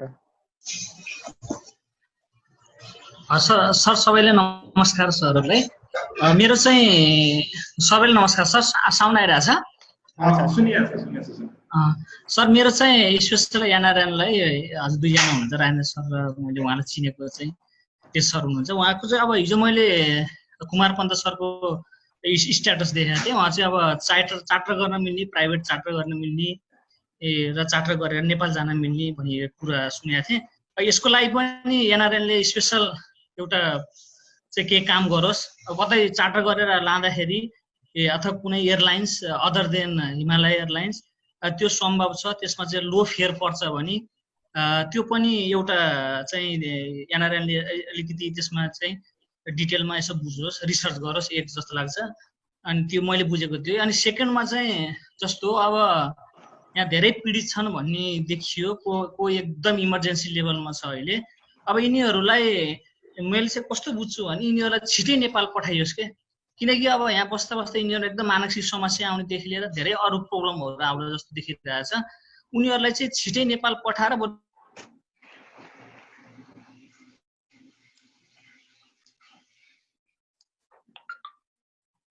उनीहरू टिकट काटेर गएर कसै साथीभाइसित पैसा मागेर जालान्, हामीसँग मागौँला, कसैसित मागलान्, जान्छन्। गएपछि चाहिँ एउटा यस्तो चाहिँ एउटा प्रपोजल लानु पर्यो कि उनीहरूले कसै साथीसँग जोसँग पैसा मागेर गए पनि भोलि नेपाल सरकारले चाहिँ यदि भाडा घटाउन सक्ने स्थिति छ भने त्यो पैसा चाहिँ उनीहरूले रिटर्न गर्न सकिन्छ कि सकिँदैन होला। यस्तो यो दुईटा क्वेसन छ मेरो एनआरएनलाई। एउटा चाहिँ चार्टर्ड पेमेन्ट चाहिँ हामी आफैले गर्न मिल्ने प्राइभेट एनआरएनको हेल्पमा, र सेकेन्ड चाहिँ यो टिकट प्राइस चाहिँ रिइम्बर्समेन्टको दुईटा कुराहरू मात्रै छ सर। यसको उत्तर दिनु होला मलाई। धन्यवाद। हस् सर, पहिलो प्रश्न मैले राजेश सरबाट लिएँ अनि दोस्रो प्रश्नको लागि म हाम्रो वरिष्ठ उपाध्यक्ष ध्रुव रिजालको माग भयो सर।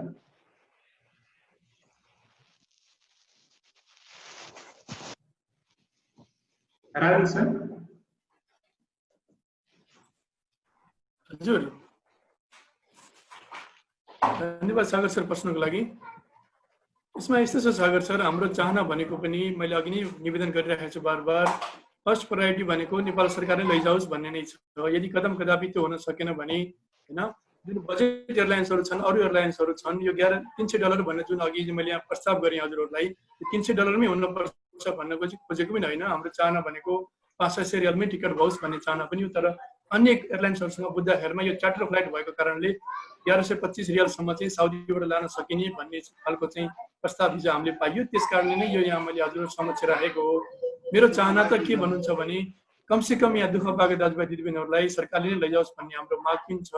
हाम्रो प्रेस विज्ञप्तिको माग पनि माग नै त्यही हो। वैदेशिक रोजगार विभागमा त्यत्रो चाहिँ पैसा, अरबौँ पैसा छ। त्यो पैसा यस्तो दुःख पाएको बेलामा हामीलाई सहयोग नगरेर सधैँ हाम्रो रेमिटेन्सको मात्रै भरमा चाहिँ नेपालमा नाच्ने काम जुन भइरहेको छ त्यो नहोस्, त्यो रोकियोस् भनेर चाहिँ हामीले अनुरोध गरेको हो। यदि कदम कदापि त्यो हुन सकेन भने पनि $300 भनेको चाहिँ 1125 रियालमा चाहिँ रोजगारदाता कम्पनीहरूले टिकट दिन सक्छन् जस्तो लागेर नै यो प्रस्ताव गरिएको हो। यो चाहिँ अब कुवेतमा अथवा फ्रीमा लैदिएको छ, दुबईमा र जस्तै अब ओमनमा अनि कतारमा पनि यसको हाराहारीमै रेट रहेको छ। त्यो सबै बुझेर चाहिँ एनआरएनले एउटा $300 राख्नुपर्छ भन्ने चाहिँ एउटा धारणा निकालेर यतिमा चाहिँ लाँदाखेरिमा चाहिँ श्रमिक पनि मर्का नपर्ने या रोजगारदाता कम्पनीलाई पनि मर्का नपर्ने भनेर साउदीको परिवेशमा राखिएको हो। साउदीबाट जाने भनेको यहाँ आफै जानकार हुनुहुन्छ, आफै मिडियाकर्मी हुनुहुन्छ। मैले अघि नै पनि भनिसकेँ, जति पनि एक्जिट लाएको मात्रै जान मिल्ने अवस्था छ। जो वास्तविक पीडामा जो दाजुभाइ दिदीबहिनी हुनुहुन्छ उहाँहरूलाई अहिले जान नमिल्ने अवस्था छ। त्यसको लागि पनि हामीले पहल गरिरहेका छौँ भन्ने जानकारी गराउन चाहेँ। हस् राजेश सर, अब म हाम्रो वरिष्ठ उपाध्यक्ष ध्रुव सर, उहाँको हाम्रो सागर सरको दोस्रो प्रश्नको बारेमा। अध्यक्षज्यू, म बिदा हुन मिल्छ? मेरो अर्को मिटिङ छ मध्यपूर्वमा अहिले। नमस्कार सर, धन्यवाद, थ्याङ्क यू भेरी मच यहाँको साथसाथको लागि। भर्खरै मात्रै नेपालको संस्कृति तथा पर्यटन उद्यान मन्त्रालय अन्तर्गत 20% भाडा घटेको समाचार भर्खरै सम्प्रेषण भइरहेको छ है। अझै जनदबाब जस्तो छ। आजको हाम्रो मिटिङ अनुसार आधिकारिक रूपमा यहाँको नियोगलाई आउँछ भन्ने जानकारी आएको छ सर आइसिसीबाट। नियोगमा मैले फोन गरेको थिएँ। नेपालका मूलधार सञ्चार माध्यमहरूमा आइसकेको छ है सर।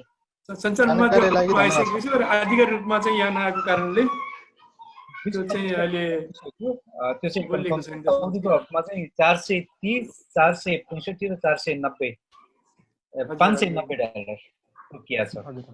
अझै घट्छ होला आशा गरौँ। धन्यवाद। हस् sir, thank you sir, thank you very much. हस्, बाई बाई सबैलाई, नमस्कार।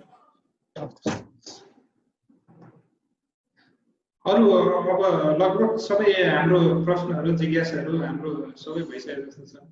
ध्रुव सरलाई हाम्रो सागर सरको दोस्रो प्रश्न। हाम्रो ध्रुव सर सुन्दै हुनुहुन्छ? ए हजुर एलबी सर, हजुर सुन्दैछु सर।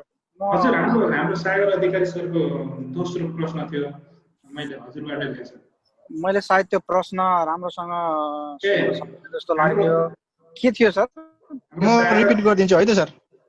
हजुर, हाम्रो सागर सरको प्रश्न के थियो भने चाहिँ यदि कथम कताजी नेपाली कामदारहरूले यहाँबाट चाहिँ जो अहिलेको टिकट दरमा टिकट काटेर जानुभयो भने होइन, नेपाल गइसकेपछि त्यो टिकट रिम्बर्समेन्ट हुने सम्भावना कतिको छ? संस्थाले एनआरएनले केही गर्न सक्छ कि सक्दैन भन्ने थियो। यही हो सागरजी होइन? त्यही थियो सर। हजुर, त्यही सर त्यही प्रश्न हो सर। रिम्बर्समेन्टको प्रोसेस छ कि छैन अब कोही बाइचान्स तिरेर गइसक्यो भने साथीभाइसित कोसित माएर गयो भने भोलि एनआरएनले त्यसको रिटर्न गर्न के प्रोसेस गर्ला कि मान्छे त अति आवश्यक भएको मान्छे त जे पनि गर्छ त खोजेर पनि साथीभाइसित पनि खोजेर जान तत्पर हुन्छ अन्त त्यसको लागि पनि त्यो रिइम्बर्समेन्ट प्रोसेसहरू हामी पहिला साउदी आउँदाखेरि पनि हाम्रो टिकट रिइम्बर्समेन्ट भएको थियो हामीले आउँदाखेरि टिकट त्यस्तो केही प्रोसेसलाई केही हेल्प गर्छ कि एनआरएनले केही सहयोग गर्छ कि भन्ने मेरो प्रश्न छ। धन्यवाद सागर सर तपाईँको यो प्रश्नको लागि है। म चाहिँ अहिले जेद्दाबाट हो होइन। अब मलाई लाग्छ तपाईँको यो प्रश्न चाहिँ नेपाल सरकारसँग सम्बन्धित हुन्छ होला। तैपनि हामी एज एनआरएनले आफ्नो तर्फबाट यसको समस्यामा परेका नेपालीहरू छन् उनीहरूलाई नेपाल फर्काउनको लागि निशुल्क हवाई टिकट उपलब्ध गराउन पर्छ भन्ने माग जुन छ, यदि त्यो नेपाल सरकारले त्यो हाम्रो मागलाई सम्बोधन गरेको क्रममा सम्बोधन भयो भने र नेपाल सरकारले यहाँ भएका पीडित समस्यामा परेका नेपालीहरूलाई फ्रीमा निशुल्क हवाई टिकट उपलब्ध गराउने निर्णय गरेको खण्डमा जुन नेपालीहरूले यहाँबाट आफ्नो पैसा या फिर कुनै सरसापट्टि गरेर जुन हवाई टिकट किनेर नेपाल जानुहुन्छ, ती नेपालीहरू ती पीडितहरूको ती समस्यामा परेका नेपालीहरूको हवाई टिकट रिइम्बर्स गर्नको लागि हामीले नेपाल सरकारको सम्बन्धित निकायसँग अवश्य पनि पहल गरेर ती नेपालीहरूको हवाई टिकट रिइम्बर्स गराउने कोसिस हाम्रो रहनेछ। जहाँसम्म हाम्रो जुन हाम्रो माग छ र हिजोको पनि मन्त्री परिषदको जुन निर्णय छ र आज जुन हाम्रो पर्यटन मन्त्री ज्यूले हाम्रो यो हिमालय एयरलाइन्स र नेपाल एयरलाइन्सलाई पनि एउटा सर्कुलर गरिसकेको अवस्था छ कि उहाँहरूले जुन भाडा दर छ, जुन अहिले तोकिएको जुन अत्याधिक उच्च भाडा दर छ त्यसलाई पुनर्विचार गर्न र भाडालाई समायोजन गर्नको लागि जुन हाम्रो पर्यटन मन्त्रीले अनुरोध गरिसकेको कारणले नै अहिले जुन आगामी जुन हुने भनिएको फ्लाइट स्थगित भएको छ। अहिले भर्खरै मलाई लाग्छ 2-3 घण्टा पहिला हाम्रो राजदूतावासले एउटा सूचना पनि सर्कुलर गरेको छ कि 15 तारिकमा हुने भनिएको दम्मामबाट हुने भनिएको फ्लाइट क्यान्सल भएको छ र त्यो अर्को सूचना नआउनुजेलसम्म फ्लाइट नहुने भन्ने जानकारी आएको छ र त्यो जानकारी यसैको लागि नै हो जस्तो लागिरहेछ र हामीलाई आशा छ कि अब जुन निर्णय हुनेछ त्यो एनआरएनको माग बमोजिम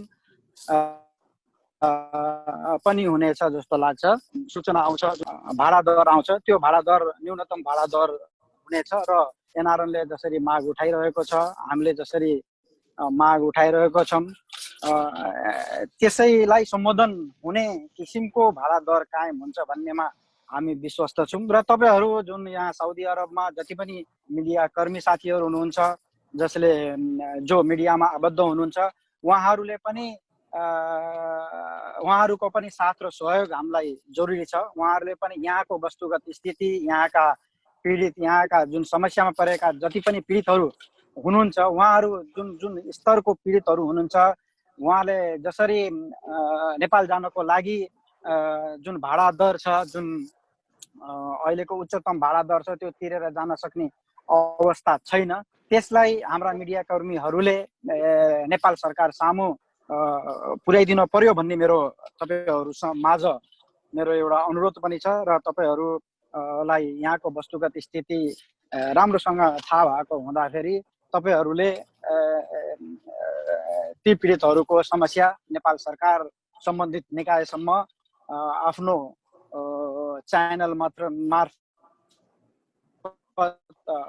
पुर्याएर जुन हाम्रो नेपाल फर्कनको लागि समस्यामा पर्नुभएका नेपालीहरू छन् त्यसमा मद्दत पुर्याइदिनु हुन भन्ने मेरो अनुरोध छ। यही नै हो।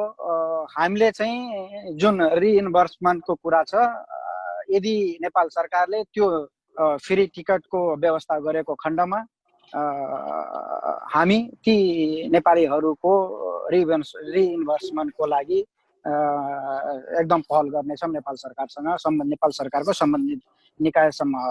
सागर सर। धन्यवाद ध्रुव सर। हाम्रो बालकृष्ण सरबाट पनि केही जिज्ञासाहरू छ भने भन्नुहुन्छ। नमस्कार। अब यहाँ भन्नुपर्ने त सरहरूले राखिसक्नु भएको छ सबै चिज। मैले समयलाई पनि त्यो ख्याल गरेर नै हो म नबोलेको। हाम्रो मिडियाको तर्फबाट हाम्रो निर्देशक रोशन श्रेष्ठजी हुनुहुन्छ। म संस्थागत गैर आवासीय नेपाली सङ्घ साउदी अरबको सदस्यको नाताबाट म अहिले यहाँ उपस्थित भइरहेको छु। म एनए मिडियाको सम्पर्क निर्देशक पनि भएको कारणले त्यताबाट पनि केही जोड्ने प्रयास चाहिँ मैले गरिरहेको थिएँ। तर मैले राख्नुपर्ने सबै प्रश्नहरू जिज्ञासाहरू थियो नि हाम्रो मिडियाकर्मी साथीहरूले, हाम्रो सिनियर सर हाम्रो रोशन सरले राखिसक्नु भएको छ। मेरो जिज्ञासा भनेको त श्रमिकमा पनि कुन चाहिँ असल श्रमिक र पीडित असल पीडित कुन हो त, उसलाई चाहिँ हामीहरूले सक्दो हामी फ्रीमा नै नेपाल उतार्न सक्ने भन्ने हाम्रो धारणा हो। यो धारणामा यहाँ हुनुभएका जुन हाम्रो हातेमालो र हाम्रो मोरङमा यहाँ गैर आवासीय नेपाली सङ्घ हाम्रो जसरी हामी मिलेर अगाडि बढेका छौँ, त्यसरी नै हामीले पुसअप गरेर अगाडि हामी सबैलाई सक्दो कम लागतमा हामी नेपाल पुर्याउन सकौँ भन्ने हो मेरो पनि मान्यता। मेरो यति नै हो सर। हस्, हाम्रो टेक सरबाट यस बारेमा पनि मैले केही लिएँ सर। हजुर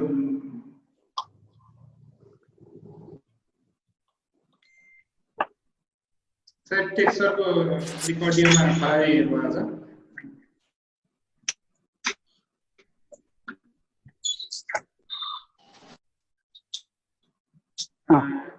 त्यही बाहिर हुन्छ सर, हुन्छ।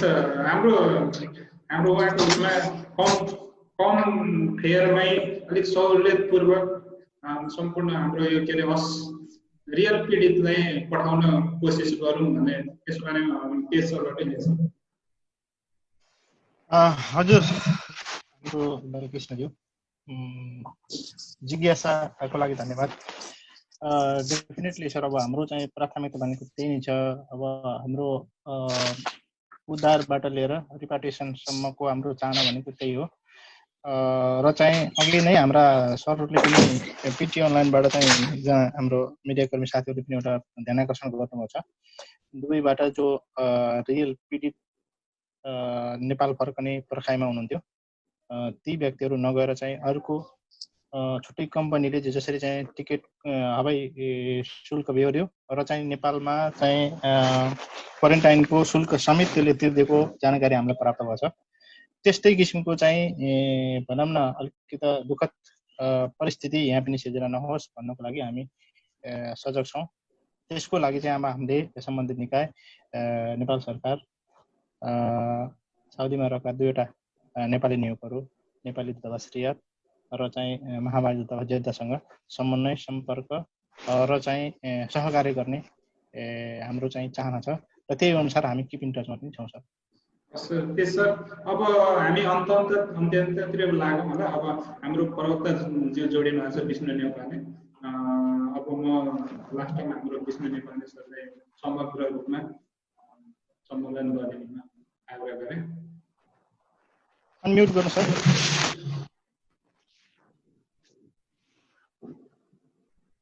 यस भर्चुअल मिटिङमा उपस्थित सम्पूर्ण अग्रज मित्रहरूमा मेरो सादर नमस्कार। मिडियाकर्मी सरहरू, PT online news, Arab Nepal online press, Sahelung news, Bageshwari news, NA media लगायत सम्पूर्ण मित्रहरूमा मेरो हार्दिक नमन। यहाँ यति बेर म केही बेर यो बैठकमा छुटेर धेरै कुराहरू पनि मैले छुटाएँ जस्तो लाग्यो। म कामले बाहिर गएको थिएँ। वास्तवमा यहाँ समग्रमा उठेका कुराहरू के आए भन्दा असली पीडित को हो, वास्तविक पीडित को हो, यो कुराको जानकारी हामी बाहिर बसेर सञ्चारकर्मीहरूलाई र हामी समाजसेवीहरूलाई भन्दा दूतावासलाई नितान्त तिनीहरूलाई थाहा हुन्छ, दूतावासलाई नितान्त रूपमा थाहा हुन्छ। किनभने दूतावासमा जब समस्या आउँछ पहिलो सम्पर्क दूतावासले सम्बन्धित निकाय सम्बन्धित कम्पनीलाई गर्ने गर्छ। सम्बन्धित कम्पनीको त्यहाँको त्यो कम्पनीको परिस्थिति, कम्पनी बन्द भएको नभएको, कम्पनी रेडमा ब्लूमा ग्रिनमा परेको कुन परिस्थितिमा छ त्यसको जानकारी, त्यसपछि कम्पनीमा स्यालेरी दिन सक्ने अवस्था भए नभएको, कम्पनी बिजनेस बन्द भए नभएको, करार अवधि कति भएको नभएको, अथवा चाहिँ कम्पनीले निकालेको या पीडित आफै चाहिँ एक्जिट हानेको, आफै रिजाइन गरेको, यस्ता कुराहरू धेरै डाटा रूपमा चाहिँ नि नेपाली नियोगहरूलाई अत्यन्त रूपमा सूक्ष्म रूपमा उहाँहरूलाई डाटा थाहा हुन्छ। त्यसैले हामीले प्रश्नहरू तेर्स्याउनु पर्ने यी विषयहरूमा वास्तविक पीडितहरूको लिस्ट पनि उहाँहरूलाई थाहा हुन्छ। उहाँहरूले क्याटेगोराइज पनि गरिसक्नु भएको छ, 1, 2, 3, 4 चरण गरेर क्याटेगोराइज पनि गरिसक्नु भएको छ। जस्तै हिजोकै बैठकमा पनि हाम्रो महावाणिज्य दूत श्री रेवतरीमण पौडेल सरले प्रस्ट्याए अनुसार उहाँ हाम्रो ती नेपालमा अहिले जान चाहने, जस्तै हुन त हामी पनि जागिरे पनि छुट्टी जाने बेला भइसक्यो, हामी रेगुलरमा पर्यौँ, एक्जिट रिएन्ट्री लागेकाहरू एक क्याटेगोरीमा सबैभन्दा लास्ट तल्लो क्याटेगोरीमा परे। अब डिपोर्टेसन सेन्टरमा मात्रै हालमा अहिले 200 भन्दा बढी डिपोर्टेसन सेन्टरमा छन्। अब ती एकदमै चाहिँ क्रिटिकल अवस्थामा भए। अब तिनीहरूको न कोही अभिभावक छ, न कुनै कम्पनी छ, न कुनै केही छ। अब यसको लागि भाडा घटाएर पनि के हुने, भाडा $500 भएर पनि के हुने, $1000 भए पनि के फरक परेर, यिनलाई त लानु भनेको त सरकारले फ्रीमा लानु पर्यो। जतिसुकै भाडा दर होस् यसलाई त सरकारले फ्रीमा लानै पर्छ। कसरी जान्छन् त तिनीहरू त पछि पर्ने नै भए। अब कम्पनीले पठाउने हकमा चाहिँ करार अवधि पुरा नहुँदै एक्जिट लागेका, कम्पनी बन्द भएर एक्जिट लागेका, अथवा करार अवधि सकिएर चाहिँ एक्जिट लागेकालाई त अब कम्पनीले नै भाडा देला। यदि करार अवधि नभएरै कम्पनी बन्द भएर सकिएकालाई त मेन पावर व्यवसाय पनि हामी चाहिँ जिम्मेवार बनाउँछौँ, यसको लागि पहल गर्छौँ भनेर रेवती रमण पौडेलज्यूले भन्नुभएको थियो। अनि त्यो जेल जीवनमा बिताइरहेका र जेलबाट रिलिज भएको, अब सबैभन्दा अर्को चुनौती पनि के छ भने अब कतार सरकारले चाहिँ जस्तै युएई सरकारले पनि एमनेस्टी खोलिदियो। अब साउदी सरकारले एमनेस्टी खोल्नको लागि यो कुटनीतिक डिप्लोमेटिकबाटै तौरबाट नै कुटनीतिक पहल हुनु पर्यो। किनभने यहाँ अहिले भागेर काम गर्ने मान्छेहरू आजभन्दा 3 महिना 4 महिना अगाडि के थियो भने एमनेस्टी खोलिदिएको हो 3 महिनाको लागि साउदी सरकारले, तिम्रा नागरिक भागेका नागरिक लैजाऊ भनेकै हो नेपाल सरकारलाई। तर नेपाल सरकारले कुनै त्यस्तो सूचना जारी गरेर पहल गरेर यता केही पनि गरेन। आज ती भागेका नागरिकहरू गएनन्, त्यति बेला यो 3 महिनाको एमनेस्टीमा गएनन्, केही 200-400 गए होलान्, अरू केही यहाँ 200-400 आज रोडमा छन्। अब तिनीहरूको लागि यो टिकट होइन, यो अवस्थामा जाने स्थिति छँदै छैन। अब तिनीहरूलाई चाहिँ एमनेस्टी मार्फत नै लानुपर्ने हुन्छ। एमनेस्टी साउदी सरकारले खोलिदियो भने मात्र जान सक्छन्, तिनीहरू जान सक्दैनन्। अर्को कुरा, अब तिनीहरूलाई फेरि एकामा बनाउनु पर्ने रहेछ भागेकाहरूको निम्ति, एकामा नबनाइकन जान सक्दैन। यहाँ त समस्या विकराल नै छ।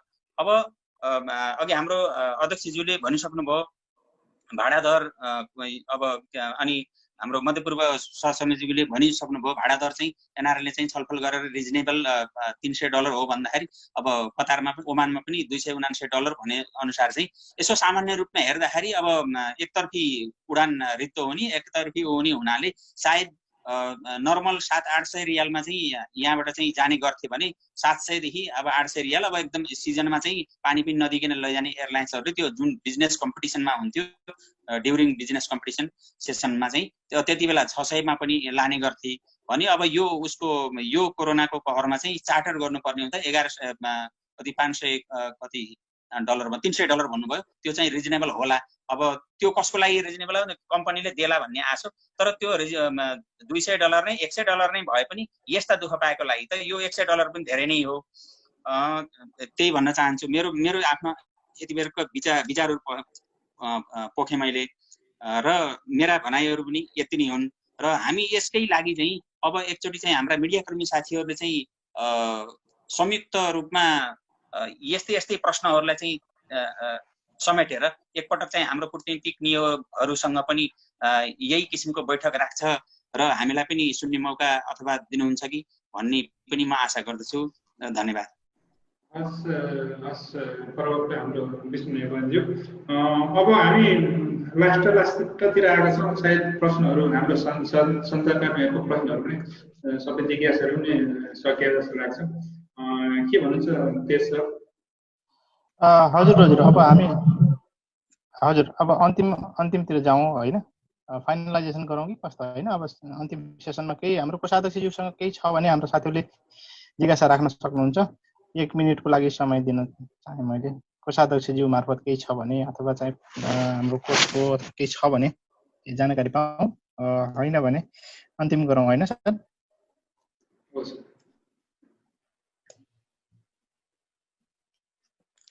सरी, माफ गर्न चाहे, मैले राखेको जिज्ञासामा एकपटक मिडिया कर्मीहरूको तर्फबाट एकजनाले चाहिँ कसैले चाहिँ यो मेरो जिज्ञासाको पनि केही सम्बोधन गरिदिनु भए अत्यन्त आभारी हुन्थे।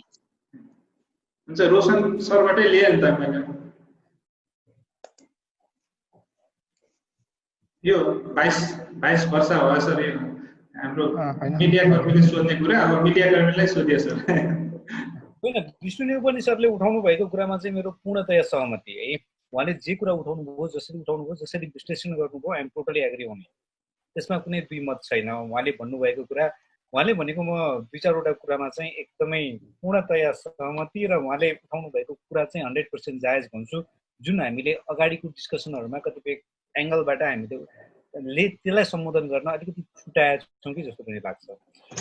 1 नम्बर, कम्पनीले पैसा तिर्नेहरूलाई $300 भए पनि ठिक छ, त्योभन्दा माथि भए पनि ठिक छ। अब मेरो कम्पनीले मलाई जतिसुकै टिकट तिरेर पठाओस् त्यो कम्पनीको कुरा रह्यो होइन। त्यसमा हामीले चित्त दुखाइ पनि गर्नु परेन, टाउको दुखाइ पनि गर्नु परेन।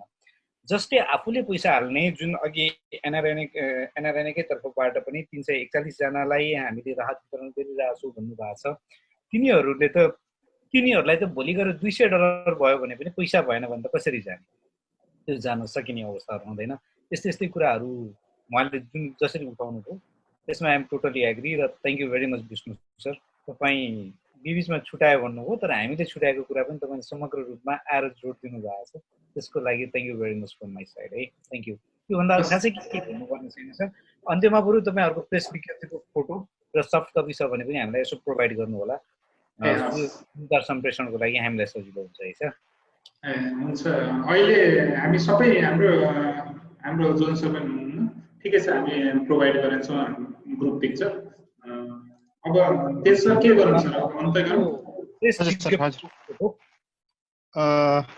लेटर हेडमा रहेको या लाग्नु भएको त्यसको मात्र आजको यस प्रेस रिलिज कार्यक्रमलाई चाहिँ अब अन्तिम रूप दिन चाहे। विशेष गरेर अब छोटो समयको बावजुद पनि हाम्रो चाहिँ आह्वानलाई, हाम्रो निमन्त्रणलाई स्वीकार गरेर यसरी यो प्रेस रिलिज कार्यक्रममा सहभागिता जनाइदिनु भएकोमा विशेष गरेर एनए मिडियाका प्रबन्ध निर्देशक रोशन श्रेष्ठज्यू, बालकृष्ण पङ्गिनीज्यू, हिमालय दृष्टिका शुक्र मोक्तानज्यू, सैलुङ अनलाइनका अन्तर्राष्ट्रिय विभाग प्रमुख हेमराज तामाङज्यू, त्यसै गरी पिटी अनलाइनका सुजित तामाङज्यू, बागेश्वरी न्युजका लाल शेर्पालेज्यू, त्यसै गरी न्यू अनलाइनका सागर अधिकारीज्यू लगायत एनआरएनए साउदी अरबका मेरा सहकर्मी मित्रज्यू, नेपाली हातेमालो समाज साउदी अरबका अध्यक्ष टेक कोटवालज्यू, मोरङ सुनसरी सेवा समाजका अध्यक्ष हेम सुवेदीज्यू, सबैलाई विशेष धन्यवाद, आभार प्रकट गर्दै हामी सबैको आवाज यो साझा आवाज हो। यो साउदी अरबमा रहेका पीडित नेपालीहरूको साझा आवाजको लागि सम्बन्धित निकाय सरोकारवालासम्म पुर्याउनको लागि विशेष मिडिया कर्मीहरूको ठुलो हात छ। तपाईँहरू यहाँ रहेका नेपाली कामदारहरूको आवाजविहीन नेपालीहरूको आवाज बोलिदिन सक्नुहुन्छ। लेख्न नजान्ने कलमविहीन नेपालीहरूको एउटा सहयात्री कलम भनेर अगाडि बढिदिन सक्नुहुन्छ। सम्बन्धित निकायलाई ध्यान आकर्षण गर्न सक्नुहुन्छ। यो हाम्रो पहिलो प्रयास हो संयुक्त रूपमा यसरी प्रेस रिलिज गरेको। यसको लागि चाहिँ आगामी दिनहरूमा पनि तपाईँहरूसँग नियमित रूपमा संवाद, सम्पर्क, छलफल गरेरै अगाडि बढ्नेछौँ भन्ने प्रतिबद्धता सहित आजको यस प्रेस रिलिज कार्यक्रम यही अन्त्य भएको घोषणा गर्छु। सम्पूर्ण सबैलाई पुनः नमस्ते। सावधानी अपनाउनुहोस्, सुरक्षित रहनुहोस्। कोरोना कहरको विरुद्ध संयुक्त रूपमा सबैले एकजुट भएर समाधान गरौँ, लडौँ र यसबाट विजय प्राप्त गरौँ भन्ने आशासहित बिदा हुन्छु। धन्यवाद। हाम्रो यो सामग्री कस्तो लाग्यो कमेन्ट बक्समा कमेन्ट गर्न सक्नुहुनेछ। हाम्रो युट्युब च्यानललाई तपाईँले सब्स्क्राइब गर्नुभएको छैन भने आजै सब्स्क्राइब गरी नजिकै रहेको बेल आइकन पनि थिच्न सक्नुहुनेछ। यसले गर्दा तपाईँले हाम्रो विभिन्न भिडियोको अपडेट सजिलै समयमा प्राप्त गर्न सक्नुहुनेछ।